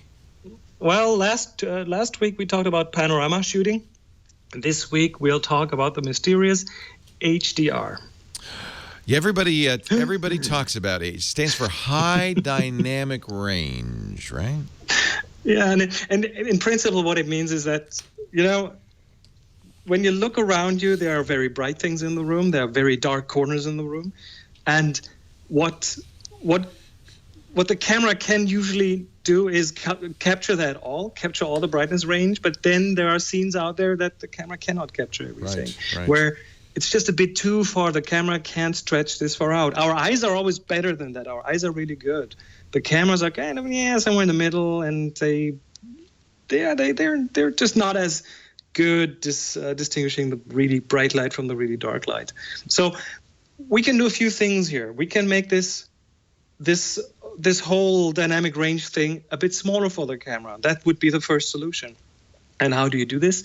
Well, either you take away light from where it's very bright, which isn't that easy if the sun's out, or we can fill in some light into the dark areas, and that's what you will typically do when you use a flash.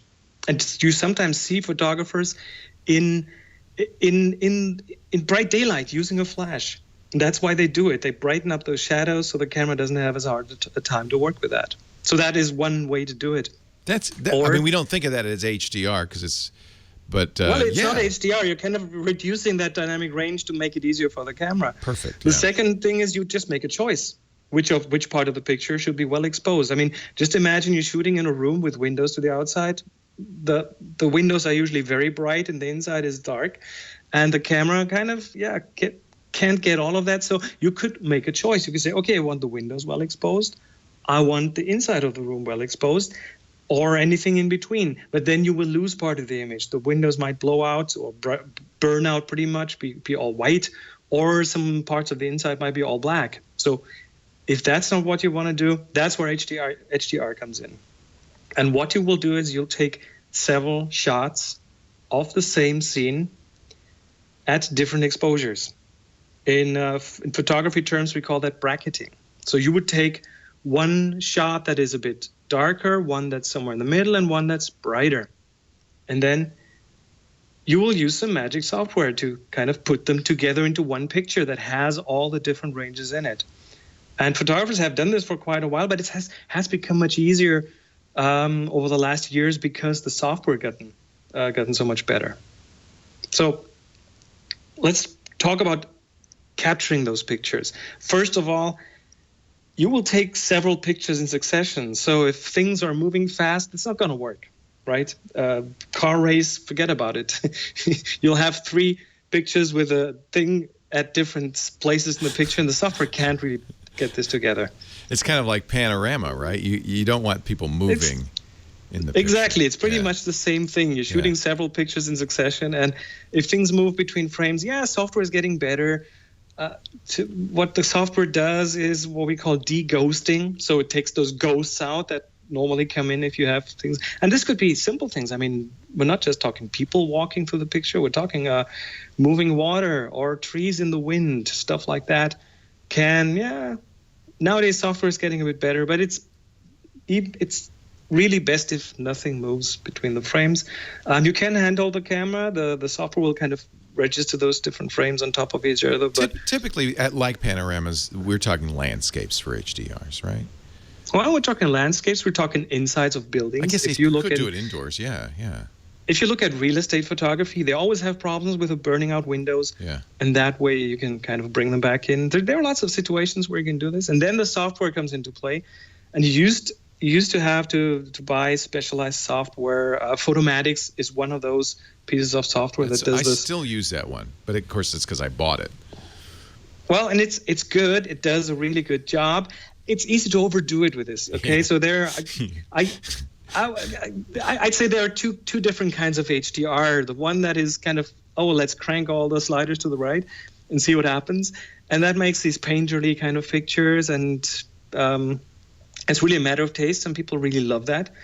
And then there's other software, and even Photomatics can do it in a much more toned down way, where you just add a bit of dynamic range to the top and the bottom of the picture, just add a bit of light in the shadows, add a bit of light in the highlights, and that will make a picture that looks more natural. Let's put it this way. And Lightroom is one of the softwares that does that. It has it built in now. So you select the 3, 4, 5 frames that you took, right click on them, and then go to Photo Merge HDR. And then all of a sudden, after that did its thing and added all those pictures into an HDR picture, now the sliders that you used to do exposure with and fill in the shadows and bring down the highlights, they used to be ±5 stops. Now they're ±10 stops. So instead of a total range of 10 stops to move up and down in brightness, you can do this by 20 stops, which is a lot. And you will get really smooth pictures, even smooth shadows, even if you bring up the shadows a lot, because all the information is all of a sudden there. And then you can just tickle the pictures a little bit, get a bit of that thing in the clouds back where the clouds used to burn out. Subtle get some of the HDR, shadows back. Subtle HDR, nobody will know you do it.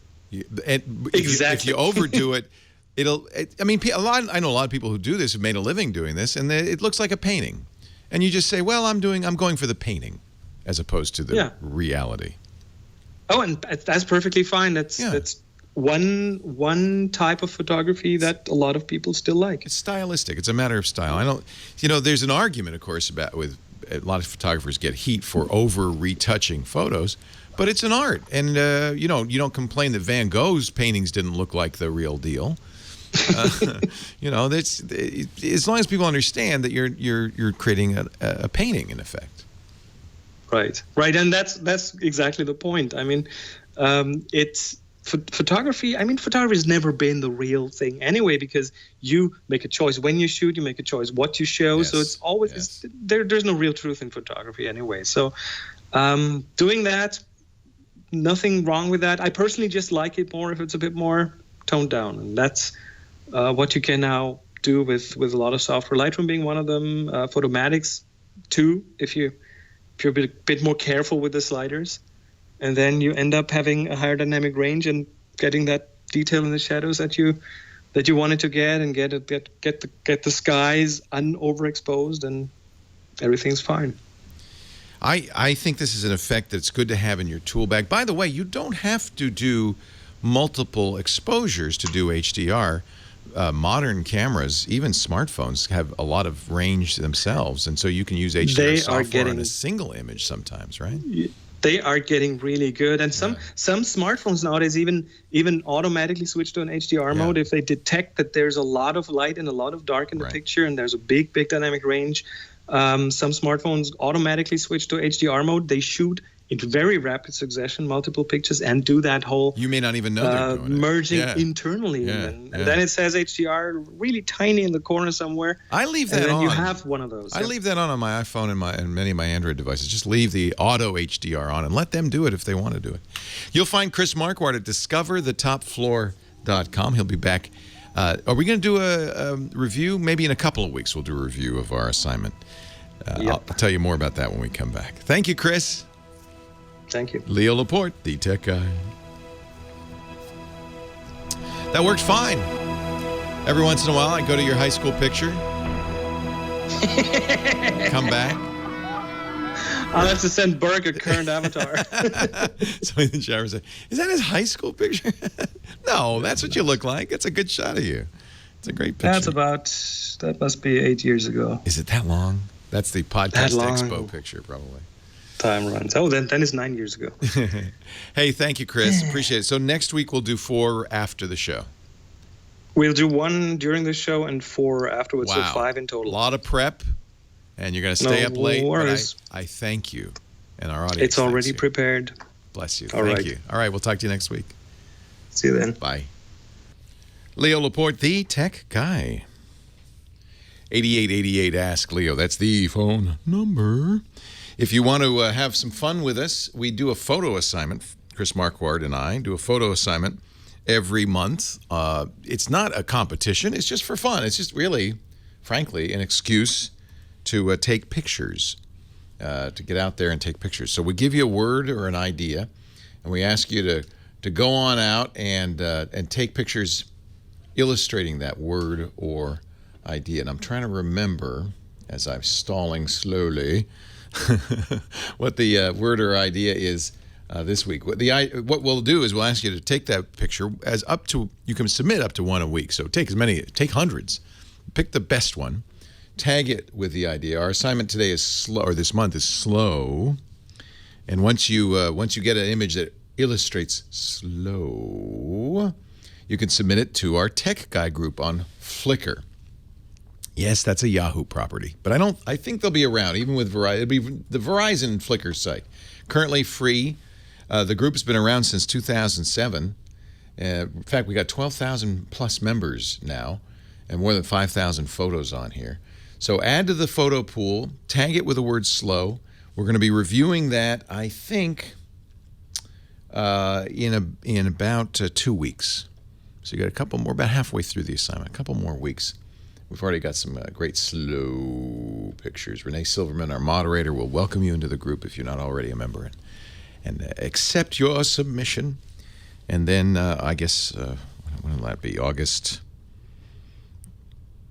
I don't know, maybe August 7th?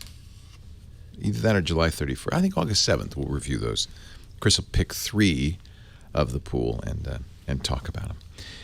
TechGuyLabs.com is our website. More information there if you want it. Rick in Indianapolis, Leo Laporte, the tech guy. Hi, Rick. Hey, Leo. How are you? I'm great. How are you? Good to talk to you. I've been listening to you and watching you for well over 15 years, so it's about high time I called you. Wow. Wow. Well, you literally are a long-time listener. Thank you. Yeah. Well, hey, the reason I'll keep this brief, but the reason I'm calling is you've had quite a few callers in the past few weeks that have wanted to talk to you about cutting the cord. Yes. And you've mentioned a few other services. Obviously, it's very scattered because there's, like you mentioned, that we're kind of in a transition period with television. Yeah. But unless I've missed something, the one of the services that you haven't mentioned is PlayStation View, and I wondered if you were familiar with that. You're absolutely right. I haven't. I have a PlayStation 3, but I've never put View on there. So fill me in. Tell me about it. It's VUE.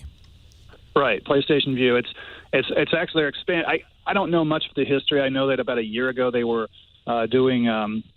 They had several test markets where they had launched this. San Francisco, I believe, is one of them, and it's basically cable television over the internet. Wow. You can use PlayStation View on a PlayStation 3, a PlayStation 4. You can also view it on Roku and an Amazon Fire. Oh, that's interesting. So I don't have to have a PlayStation to use it. But the price is right, exactly. But the price is very competitive, and you get quite a few channels, more than Sling, I believe. I'm not all that familiar with Sling, but I know for like $20 you get a handful of channels. But on their lowest tier package, which in some markets it's $29.99 and some it's $39.99. It depends on whether that market delivers or has live local capability. In San Francisco, it does. In my area, Indianapolis, it does not yet, but I understand it's coming. Yeah, I see in my area, and I don't know if I would qualify, but we're about 50 miles north of San Francisco.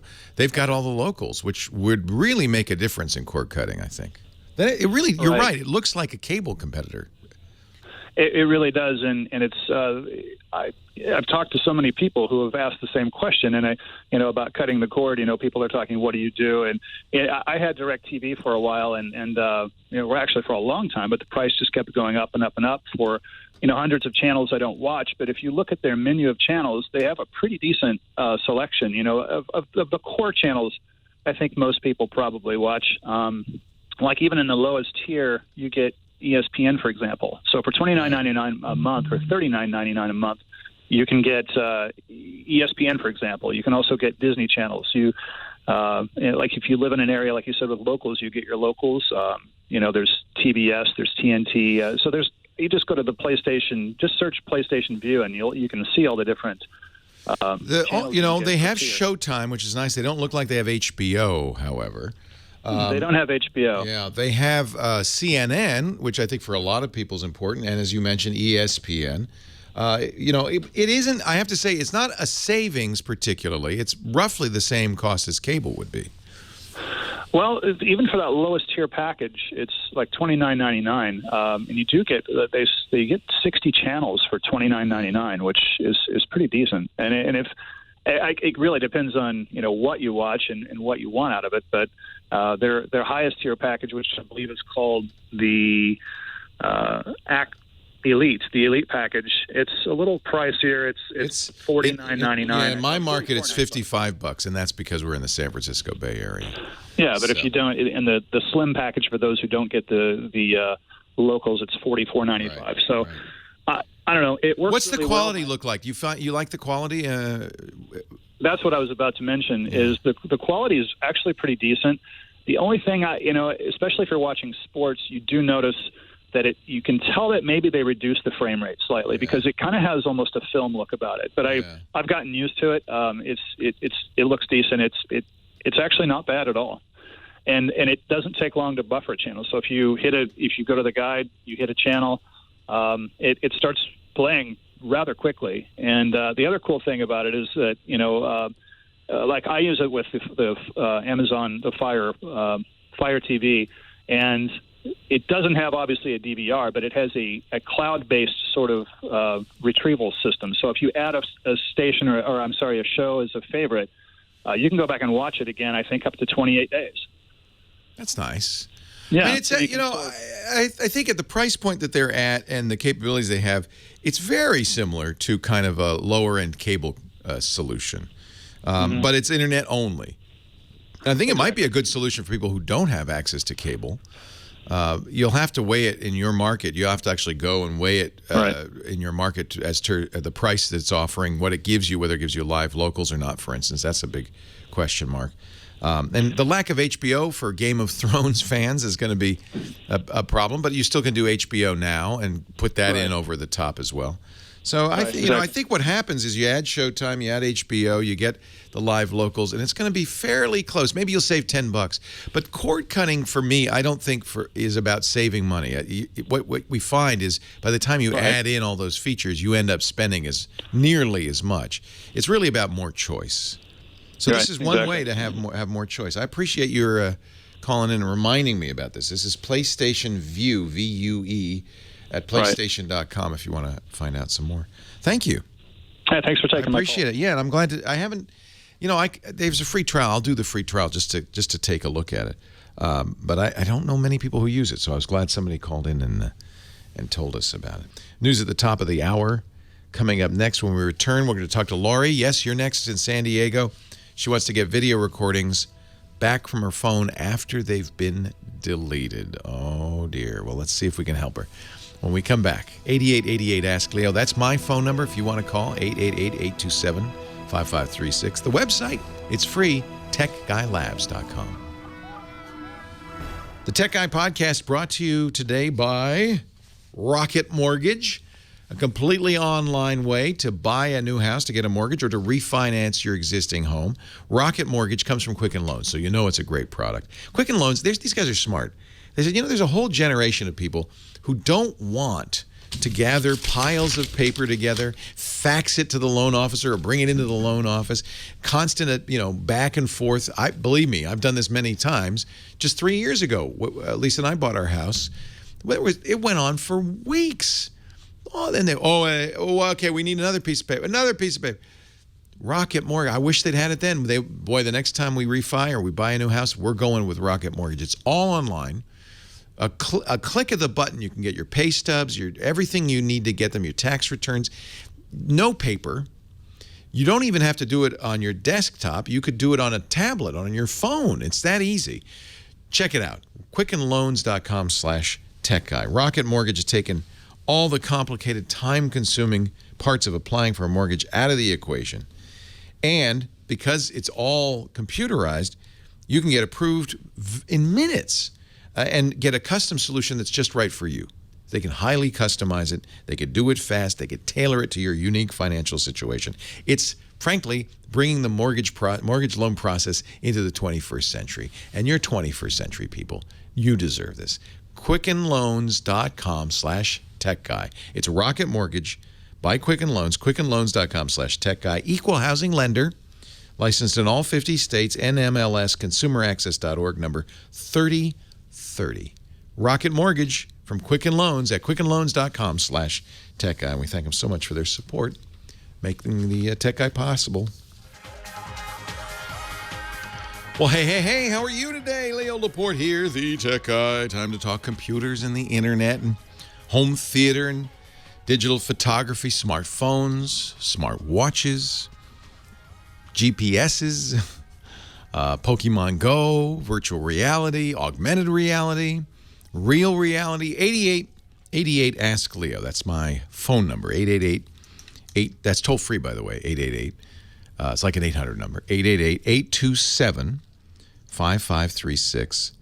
And that's in the U.S. and Canada, toll free. But outside that area, because it's a toll free number, you can Skype into it using Skype Out. We get calls from all over the world: Russia, Germany, Sweden, Brazil, all over the world, and it shouldn't cost you anything if you use Skype or some other VoIP solution. 8888 Ask Leo. The website, techguylabs.com, and that costs nothing. There's no sign up, but we put everything there. So any link I mention.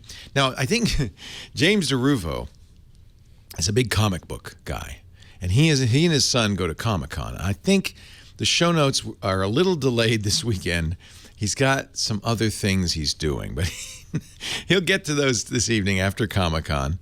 Bless his heart. He's probably exhausted. He gets home and he's got to take off the costume, the superhero mask, and back to work. But he will get those notes up as quickly as he can.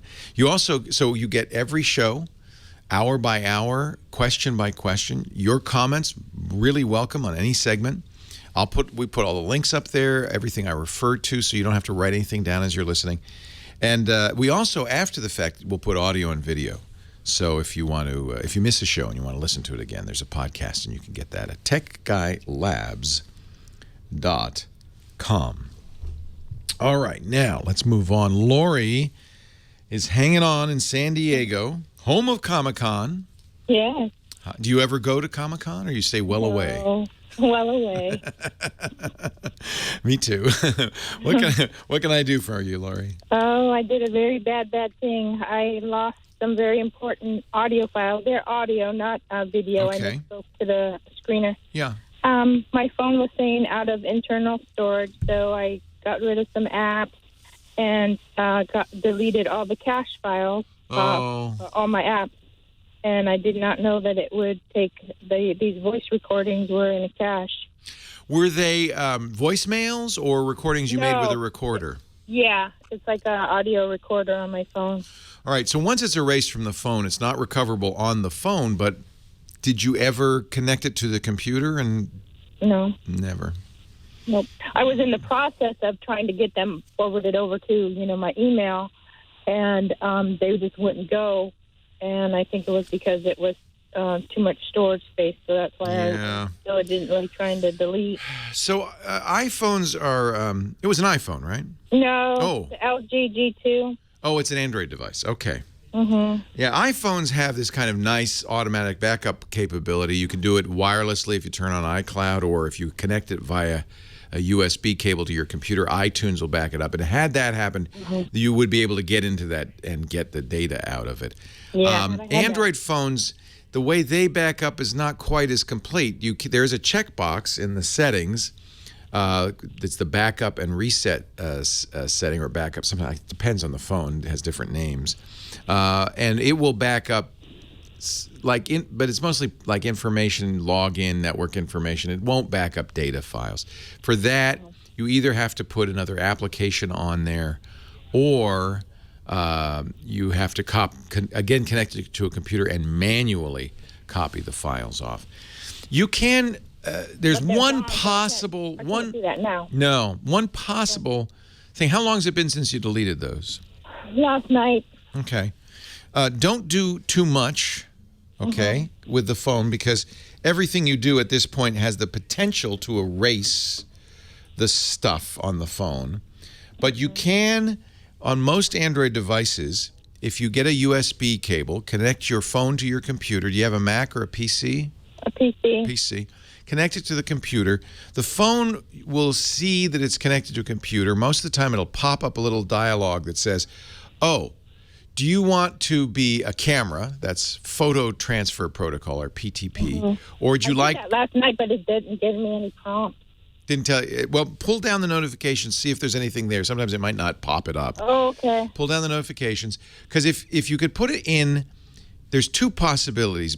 Media Transfer Protocol, MTP, or sometimes you could see it just like a disk. It'll be, USB mass storage. If you can get to the phone that way, and you need to, by the way, get it to it as a mass storage device, then it looks to your PC like any other drive. You'll see folders, you'll see files. Now, you erased those, so I would look around and see if you can see them, but maybe there's a copy there that you didn't get erased. But if there isn't, then you could run recovery software on it. See, when files are erased on hard drives or on storage and phones, it's the same. Generally speaking, the data itself is not deleted. Yeah. It's just the area where it's stored is released for reuse. So, and you did it last night, so chances are nothing's overwritten it, or maybe only a few things are overwritten. So, with any luck, and this is there's a lot of ifs here, you can connect it to a computer, see it as a drive. What you want is the drive to mount on your computer. You'll see a little icon that's the phone drive. Then you could run a program like Recuva, R-E-C-U-V-A, an unerased program. I'm going to put a link in the show notes to a website called Instructables, and thank you for the link from the chat room. that describes this process. Okay. There's a program they recommend called Dr. Phone with an F at easyphonerecovery.com that is designed to unerase files. I'll put a link in there. Or you could go to easyphonerecovery.com. I have not tried this. You may see, if you go to the link at Instructables, you'll see a number of related articles that are similar. How to recover deleted or lost photos from Android, how to recover files from Android, how to recover deleted photos from Android. You know, a photo or sound, it doesn't matter. It's a file. Okay. So anything you see about recovering deleted things, you may have to try a few things. The trick on this is...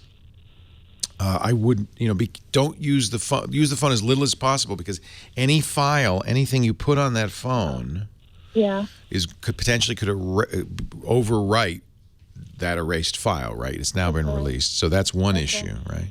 And then you're just going to have to cross your fingers and hope that you find the key. Yeah. I'm so sorry. Very important, and I don't know. I'm not very technical savvy. Yeah. I'm so sorry.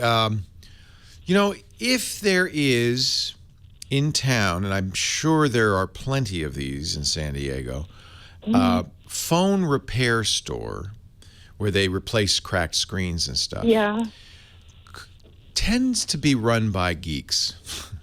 And in my experience, very nice geeks who know more than just fixing the hardware.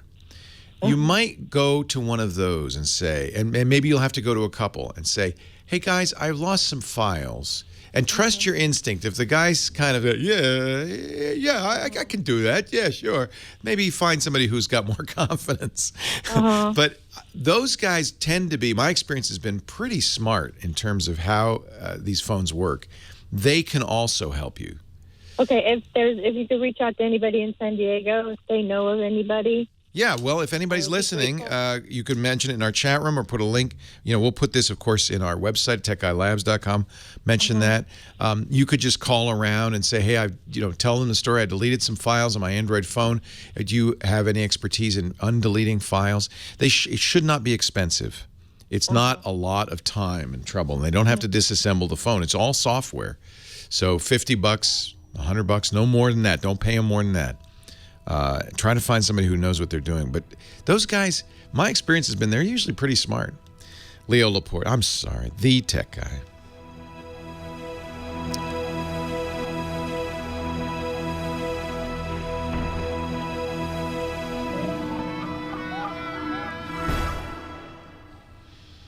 I was trying to send you a message. I see a picture of you on my screen. Of me? Yes. Oh, yeah, that's a good point. If she had that turned on, they'd be in that drive. They're audio files. I thought she said video. I know, but she said it's audio. Oh, damn. Yeah. Well, Google Photos is always a good thing to have. Always good. Well, I have it on my iPhone. I don't want to. I'm not gonna. I feel for her, but of course, this is again another example of why backup is everything. Right. If you don't have it backed up, it's not protected. So photos is one way to back up photos and videos. Audio is a little more complicated. You really need to actually back it up. Back it up. Whoa. What's that sound? I'm just whistling at you. No, it's Periscope. Oh, Periscope. Yeah. Periscope notification. I try to get now different notifications for every occasion, so that when I hear a sound, I know what's going on. I was able to personalize that a lot better on my Android. Oh, you have an iPhone now? Right. Yes. Because you pushed me to it. I did it? It was I pushed you to an iPhone? Yeah. Because at the time, that's what you were all about. And then, of course, a month later, you changed. Oh, yeah. You should never listen to me because it's a different phone every week. Yeah. I'd really like one of each. I think that would satisfy. See, that's kind of my problem is I have one of each, and I don't mean one Android, one iPhone. I mean every Android and one iPhone. I don't want one of every model, but I want an Android and I want a iPhone. That's kind of pathetic, but that's my solution to the Pokemon Go problem. Is not battery packs. Just have a couple. You bring 4 or 5 phones with you, and you can always. That's the nice thing, by the way, because it's tied to your Google account. You can use multiple phones to play. You can, but my beef with the iPhone that I've realized recently is when I had an Android, you can be playing you could be on the phone and play Pokemon Go because you could be connected to the internet while you're on the phone. But for some reason, it seems like you can't do that with the iPhone. No, really what you need to do is have a Pokemon Go dedicated phone. No, I need to not play it anymore because no, I'd like to be on the phone and be able to look things up. And why can't you do that on the iPhone? Do you have any? Well, are you Verizon? I'm Verizon. Yeah. But I was able to, with Android on Verizon, I was able to have a phone call going and look at the internet. Yeah, that's how they're doing it. It's because your Android was using LTE for phone, but the iPhone isn't it. So it's it can't do both. It's a historic problem with Verizon, and some phones have fixed it because Verizon has fixed it if the phone supports it, but the phone has to support it. It's a complicated thing. It's complicated. Next version will certainly do that. I'm surprised that the current one does not. Next version of iPhone? Yeah. It's an iPhone problem. It's an iPhone plus Verizon problem. I'll be paying this thing off for the next few years. I know, you're stuck. You're not going to want, in fact, I don't think Lisa's going to want the next. 7. Yeah, because it's not going to have a headphone jack. I think That that's is stupid. Shocking. If they do that, that. I don't need to be forced to use Bluetooth. Right. Don't tell me what to do. Or special lightning cable headphones. Terrible idea. But I think I think that actually is where they're going. This is kind of fun. I like this. A little extra. Pokemon I've Go got battery. 2 of them in my purse. Batteries? Not batteries. The ones that you connect via USB. The extra, the Mophie and the other extra thing. batteries. Yeah, cool. Leo Laporte, the tech guy. Time for the Thunder Down Under. 8888. Ask Leo. That's the phone number if you have a question. 888-827-5536. G. Scott, my buddy from Minnesota. Hi, G. Scott. Hey, Leo, how are you doing today? I am doing great. So, what's up? There we go. There we go. Yeah, you sounded like you were in a tunnel. You were in a tube. Yeah, I had the headphones in and then turned the speaker back on. So anyway, I've been, paying attention the last couple of days and weeks. Productivity and real estate. I listened to that, and that's working well for me. Good. Got three laptops, and so I got my multiple screens. So that's one way to do it. Yeah. 2 of those are Windows 10. I got my Surface Book and then a Vio. Yeah. And I got an older Vio with Windows 7, and I keep hanging at 35% on my Windows 10 upgrade. Oh. Both over the air, and I downloaded the ISO, and I'm hung there. So now, yesterday you were talking to a guy about Linux on an old machine. Yes. And I'm just wondering. So you're a good geek. I mean, I know that you have some technical chops. So this is a good choice for somebody like you. And, by the way, it's a gateway drug because as soon as you put Linux on that old machine, you start playing with it. You go, hey, that's pretty nice. I could get used to this. You start putting it on all your machines. Yeah. And, I'm kind of an office user. I run a lot of spreadsheets, a lot of Word, and that, but like the older box, oftentimes I'm looking at Google Earth on there because I'm mapping my sites. Do you do it with the Google Earth app or you do it via the web? On the web, that'll work. Google Earth. Yeah, because you have. I use Chrome, the Google browser on Linux, and it works great. Okay. You can use Chrome, but I use the open source version of Chrome called Chromium, which is actually what they use. What Google does the development in Chromium, and then releases it as Chrome. So I'm very happy with Chromium. It has all the features of Chrome. It's a great choice, and that's you're nowadays with these open source operating systems, you're not giving up as much as you used to. And in my opinion, with the way Microsoft is treating Windows users, you're gaining a lot called freedom from annoyance. So if you want that Windows 7 laptop ever to be able to run Windows 10, you got 5 more days to get it working because on the 29th, no more free upgrades. So, yeah, and I don't know what's up with it. It hangs at 35%. It's a Vista upgraded to Windows 7. But you have a Windows 7 license for it, right? Yes. You have the key? Yep. Yeah, what I would do at this point, download the Windows 10 ISO. Microsoft has a disk builder. Get it from Microsoft.com. Make an ISO of Windows 10, the installer. It's just like an install disk. You put on a USB key or a DVD if you want. But and then wipe the drive, because Vista to 7 is probably really crufty. So get a fresh, clean drive. Keep that key. You need the Windows 7 key, because when you install Windows 10, it says, I don't see anything on here. Do you have a Windows 7 key? You give it that. Let it complete. Authenticate. Now, if you want, you can go back to 7. Right. But you now have the right at any time to go to Windows 10. And if you want to keep that machine going, and I'm saying this not just to you, but to everybody listening, on the 29th, this free upgrade goes away. So even if you don't want to run Windows 10, but you think someday you might want to, and here's why. This is the last version of Windows. This is it. Once you get that machine to Windows 10, you'll never have to worry, because there won't be a Windows 11. You just keep it updating, and Microsoft's going to keep you up to date. There really won't be an end of life. That machine will die before you run out of Windows. So this is the time to do that. Now, having said that, it sounds like you're interested in doing Linux. I think that's a great idea. Yeah. If it's a Vista machine, you could try. The first thing I always do is go to Ubuntu. It isn't actually my favorite version of Linux, but it's a very good one for your first version, because it's as close to Windows as you can get. It has all the drivers for the hardware. An older machine shouldn't have any problem. You should be able to install it. Everything will just work. The touchpad, the camera, the close to sleep, suspend. All of that should work. Of course, Wi-Fi and Ethernet. All of that should work. So it'll have a very simple experience for you, and it will feel very much like Windows. You won't be running Microsoft Office.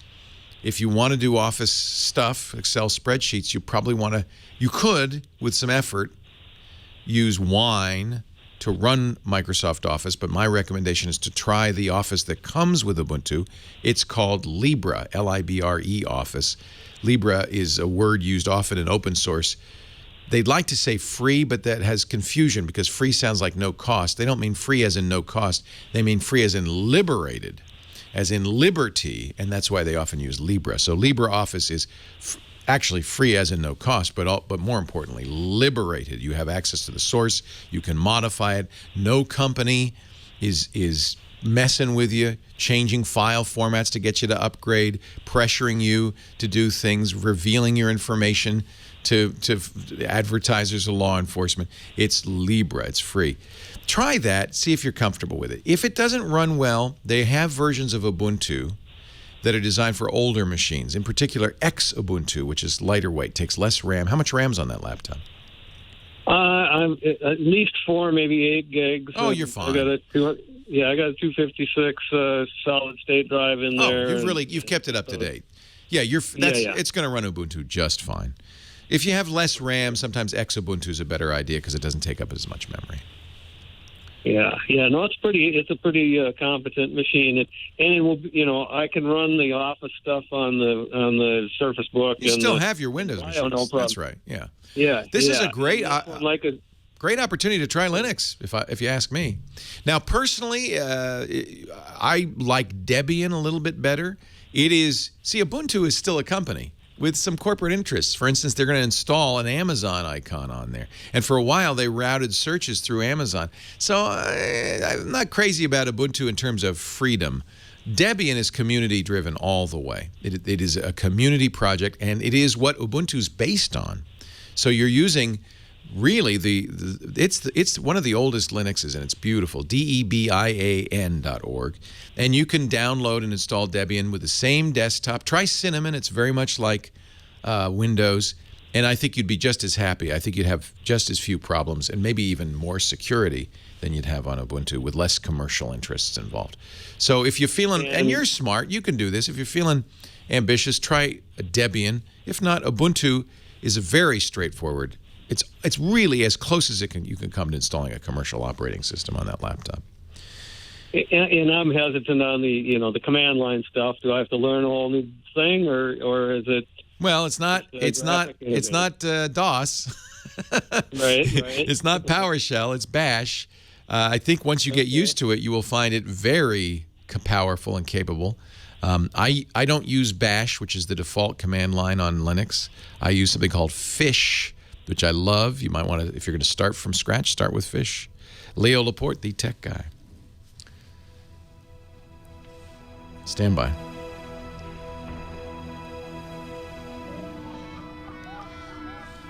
Yeah, I think, you're a smart guy. I think you'll like it. And you don't need the command line in any respect. You know that, right? Oh, is he gone? Oh, I pushed the wrong button. You still there, George G. Scott? Oh, shoot. Well, I'm sure he's listening. Yes, I know it's the G. Scott in the chat room. You don't need the command line in any respect. It's nice if once you learn it, there's so much you can do with it.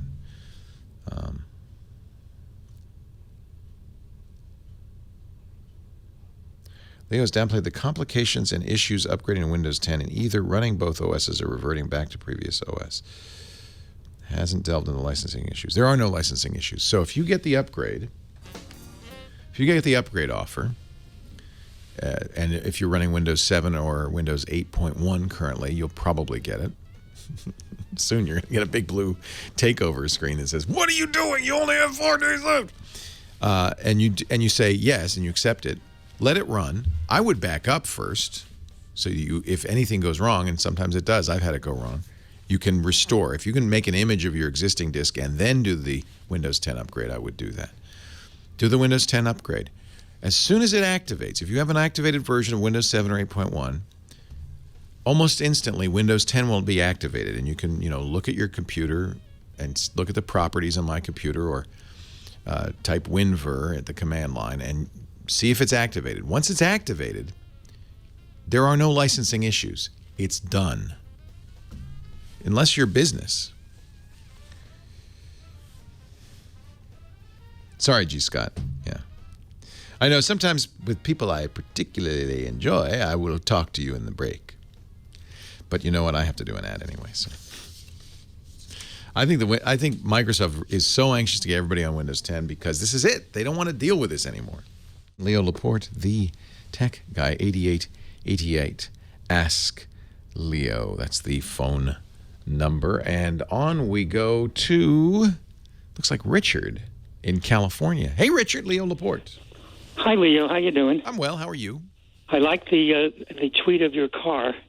I just got a Tesla Model X. You're lucky I'm here doing the show and not driving it around. I think the show has been taped and you're somewhere else. I feel like I want to drive to San Diego next week and in my Tesla. It's kind of like flying a little bit. I'm big on electric cars now. It's really sold me. It's fabulous. Anyway, question. Enough of that. Thanks to Scott, I bought a Vizio P55. He loves those Vizio Performance TVs. Really great. Well, I have one problem. I have a lot of things to plug into the HDMI ports, and I've lost, and I've used them all up. Do you believe in the HDMI splitters?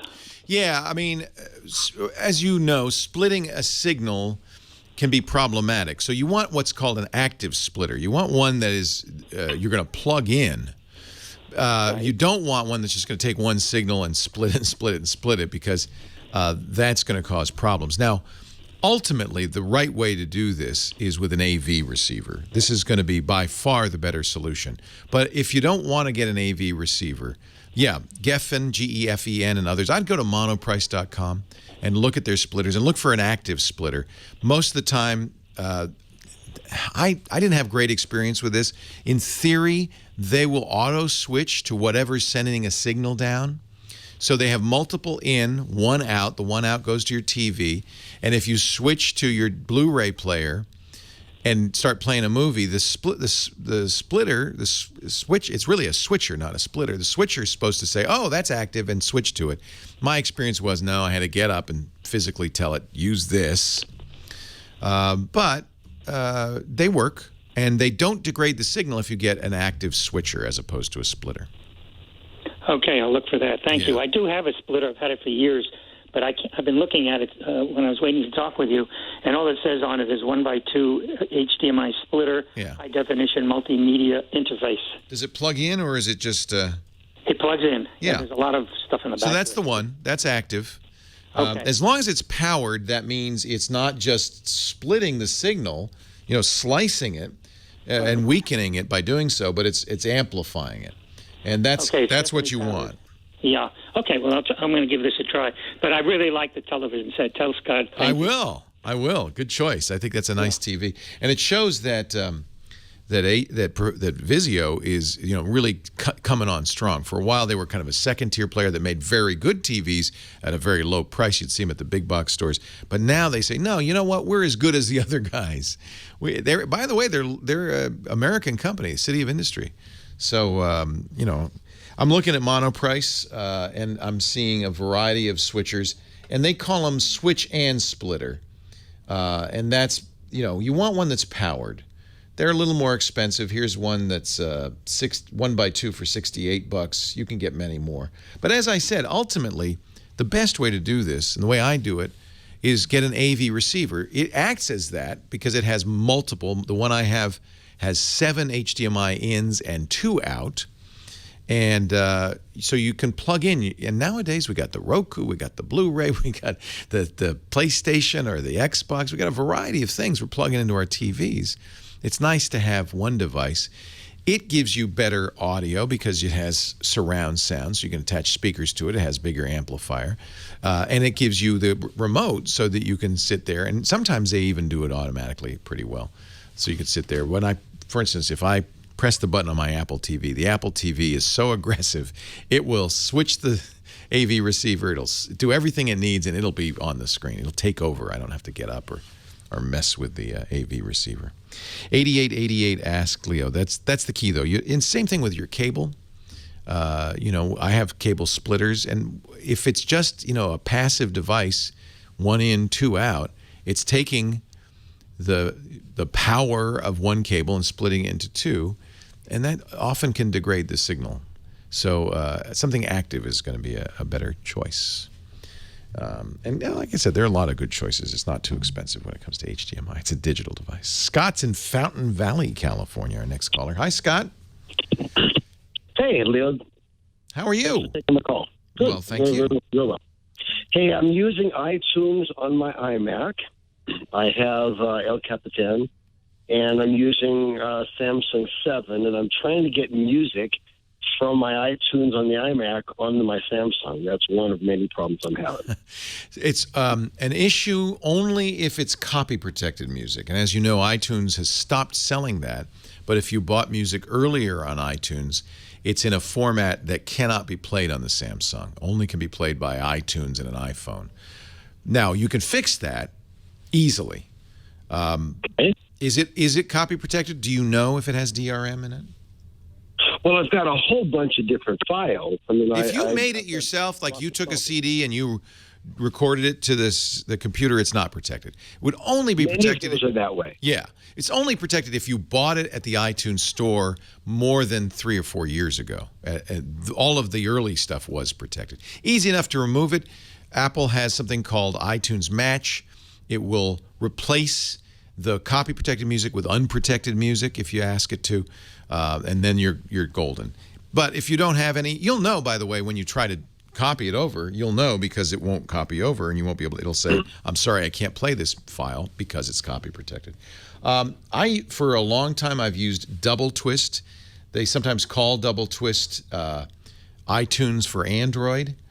It is a program you can put on your Android device. You can even do it over Wi-Fi, or you can hook it up to your computer and have Double Twist running on your computer. It will sync just like iTunes does.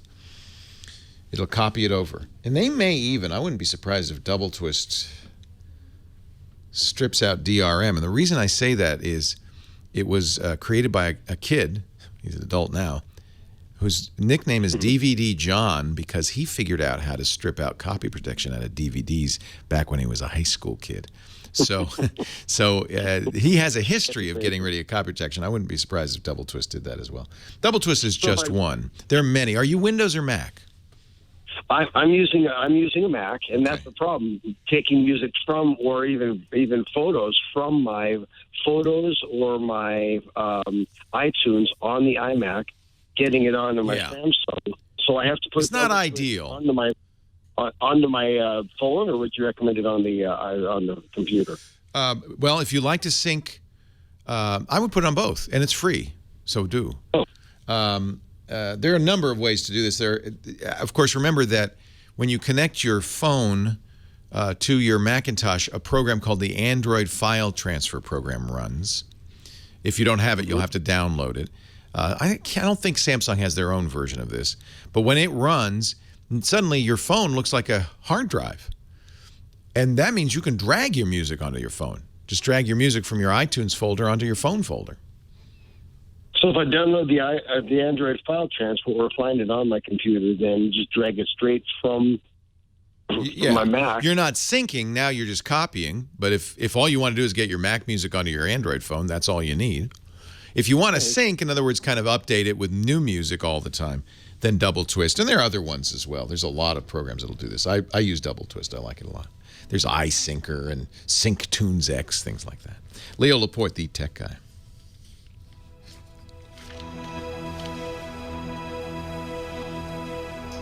It's never going to be as easy doing it on a, Apple to Android, because Apple wants you to buy an iPhone, right? So they make it as easy as pie with an iPhone. But I use Android phones. I never use, I have all my music on there. So that's the way to do it, I think. No, somebody put the Tesla weight on there. It's heavy because it's got those batteries. I don't know. I'm sure I could just, let me ask. Okay, Google. How much does a Tesla Model X weigh? 5,271 to 5,381 pounds. A little over 2 tons, 2.5 tons. It's a heavy carb, but so are all the Teslas, because they have a whole substrate of batteries in the bottom part. And, the way they spin it is it makes the car really low center of gravity, really stable. I don't worry too much because I'm not using gas. So it's like I used to, in the Audi, I was getting 14 miles to the gallon. If I stepped on the gas, it would appreciably, when I hit the pedal, it appreciably used more gas. I could see that because I have the automatic. It's like, whoa. Now it's down to 3 miles a gallon. But you kind of have to, when I use a Tesla, I have to remind myself, no, you can, it's maybe uses more electricity, but I got a solar panels and it's generating it, so feel free. So I have to admit every once in a while, and Lisa says, you cannot do that without warning me. I'll just, I got a clear line of sight, nice smooth road up ahead of me, no traffic. It's like a rocket launch. It's so awesome. I shouldn't do that too much. I have not watched the new Mr. Robot yet. I must, I know. I must. It has, not only does it have a lot of torque, it has it has full torque at zero. So in a gas engine, there's always a little hesitation as it builds up speed and torque. Electric motors have a continuous torque. So it's got 100% torque from the instant you hit the pedal. So yes, it has a lot of torque. I can't remember what I think it's 0 to 60 in 3.8 seconds. Not that I ever need that.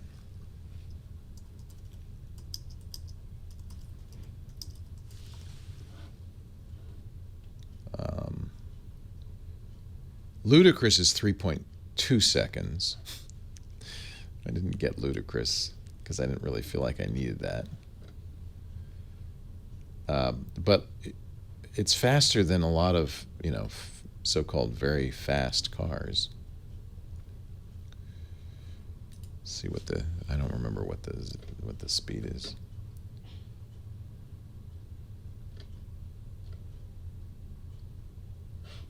Here's a drag race.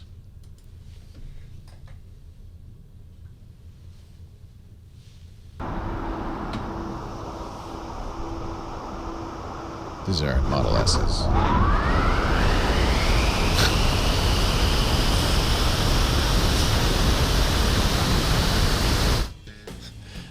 It's pretty amazing. Oh, you can't see that. I'm sorry.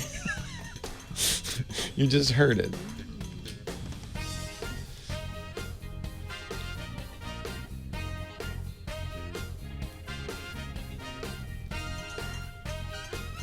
Kind of pins your head to the back of the seat. Leo Laporte, the tech guy. I can't believe it. How did this happen? Winding down the show, last segment. You know, if you like tech talk, we do it all week long. I don't stop. You can imagine. I'm not going to stop talking about this. So what I ended up doing is creating a podcast network. We're going to do shows every day and continue to talk. So the podcasts go on our TWIT network. It stands for This Week in Tech. And you can find them all at twit.tv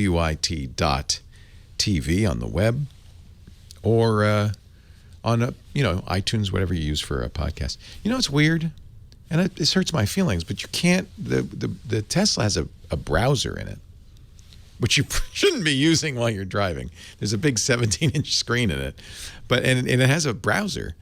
And you can pull up YouTube, you can pull up all different sites. You can't pull up my site. It says, no, there's no such thing as twit.tv.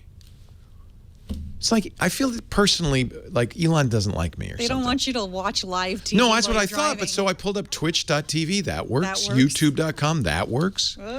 Just twit.tv doesn't work. Do you think that, like... Got on Elon's bad side. I think Elon, I must say, hey, Elon, let me call downstairs. Hey, whatever you do, don't let twit.tv work. Okay. Isn't that weird? I don't understand it. Anyway, back to the phones we go. Your browser will work, twit.tv. Tony on the line from Buffalo, New York. Hey, Tony, Leo Laporte, the tech guy. Uncle Leo, how you doing? I'm well. How are you? I am well. What can I do for you? I had a couple of comments and a question. Yes, sir. Well, first of all, I wanted to try to call you today via Skype from my Mac, and it wouldn't let me log in. And I'm calling you now from my iPod Touch. Now, that's interesting because Chris Marquardt, who joins us to do photo talk, did about an hour ago, his Mac wasn't working either. He got it working by erasing the old Skype, downloading a new version, and reinstalling. I recall the email I got about a month ago from Skype saying that they weren't going to support desktop versions or something like that anymore? No, they do, but they're doing some. Look, Microsoft bought them a few years ago and left them alone. Didn't change anything for the longest time. There seems like Microsoft's starting to mess around with it. For instance, they have turned off the peer-to-peer aspects of it. They're running everything locally. They've now support Skype on desktops that aren't Windows and Mac using Google technology called WebRTC. Let me load Skype on my Macintosh and see if maybe it's not working anymore. I have it on this Mac here, but it's not their intention to kill Skype. In fact, I can tell you right now, this is for Microsoft. Skype is their messenger. It's their program moving forward, right? They want everybody, Mac or not, including Linux. They're actually putting out new versions for Linux. That shows you this is their messenger program. They really care about that. So it seems odd to me. It may just be a localized issue. I guess I don't have Skype on it. Well, wait a minute. That's weird. I was sure I had Skype on here. Maybe they have. Maybe they deleted it. I will. I'll tell you what. I'll download it and try it. As far as I know, why isn't Skype for Mac OS starting? Well, apparently somebody in the chat room has sent me a link to Skype support, and they're saying, well, no, they're not saying there's an issue. They're saying make sure your version of Mac OS 10 is up to date. You're using the latest version of QuickTime, blah blah blah. This is just a support issue. I would delete it and re-download it.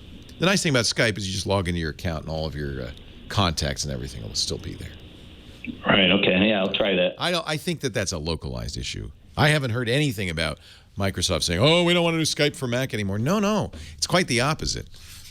Notice, by the way, Microsoft supports iPad and iPhone better than their own phone. They put out Office for the iPad and the iPhone, and they still haven't put it out for, maybe they have by now, for Windows Phone, but long before they did it for Windows Phone. They are no longer the Microsoft that used to hate everything else and say, it's got to be on Windows or nothing. They now say, we want it. In fact, they've said this. Satya Nadella, their new CEO, says, we want to be wherever our customers are. Of course, he says, of course, we want the best experience to be on Windows, but we will make our software work everywhere because that's our customers are everywhere. So I would be shocked if they did anything to make Skype not work on the Mac. I'm sure they intend for it to work on the Mac. Reinstall, see if it works better. Dave, Ridgecrest, California. Hi, Dave. Leo Laporte, the tech guy. Well, hello, Leo. Hey. Hello. Hey, I'm an 85-year-old retired electronic engineer and a lifetime member of the IEEE. So, wow. I salute you, sir. Teach computers when I was in school. Yeah, but well, you know what? You are the ancestors, right? You're the guys that made this possible. So thank you. Yeah, sort of. Yeah. Anyway, I got 3 computers. One of them's not running at all. Right, my main computer is a Mac. And I'm running Time Machine to a MyBook external drive. What's digital? MyBook is that external drive. All right. Yep. Yeah. And all I had to do before was just shut the computer down, and the next morning it would come up all right. Recently, I was getting a voice warning that my disk was not ejected properly. And I said, well, there's no disc there because I thought it was talking about the DVD. And then I found out that, no, there's something going on. Well, in theory on Macs, and this is different from Windows, when you remove a USB drive, you're supposed to eject it first. But you're saying you didn't remove it. No. But it said it was removed. So we know that something, maybe it could be simple. It could be the cables going wrong. Well, it could be more complicated. It could be the hard drive is dying, or it could be the electronics, because inside that MyBook box there's a circuit board. Could be that is dying too. So yes, you're correct. Something's going wrong with your hard drive. Are you able to get it working if you replug it? Well, yeah. What I do now, and this morning it came up fine. I don't know why, but when it says it can't see it, I unplug the cable. Yeah. The data cable. Yeah. Plug it back in, and then lean on the reset button, and it seems to come back up. So there's several possibilities. Could be the Mac's USB port is funky. Have you tried a different port? Mm-hmm. Doesn't fix it? No. Okay. So good. That's best, because that's the worst possible scenario is your Mac's got a problem. Could be the cable. I'd try a different USB cable. If it doesn't fix that, then there's something wrong with the hard drive. They're cheap enough now that what I would do, you don't want one that's kind of unreliable. What you want to do is replace it. And thank your lucky stars, you got backup. Hey, I'm out of time. Leo Laporte, the Tech Guy. Have a great Geek Week. Well, that's it for the Tech Guy Show for today. Thank you so much for being here. And don't forget, it's just the tip of the iceberg. We do nearly 30 shows on the Netcast network. It's called TWIT, T-W-I-T. It stands for This Week in Tech, and you'll find it at twit.tv, including the podcasts for this show. We talk about Windows on Windows Weekly, Macintosh on Mac Break Weekly, iPads, iPhones, Apple Watches on iOS Today, security on Security Now. I mean, I can go on and on and on. You even get your daily dose of tech news with Tech News Today. And, of course, the big show every Sunday afternoon, This Week in Tech. You'll find it all at twit.tv. And I'll be back next week with another great Tech Guys show. Thanks for joining me. We'll see you next time.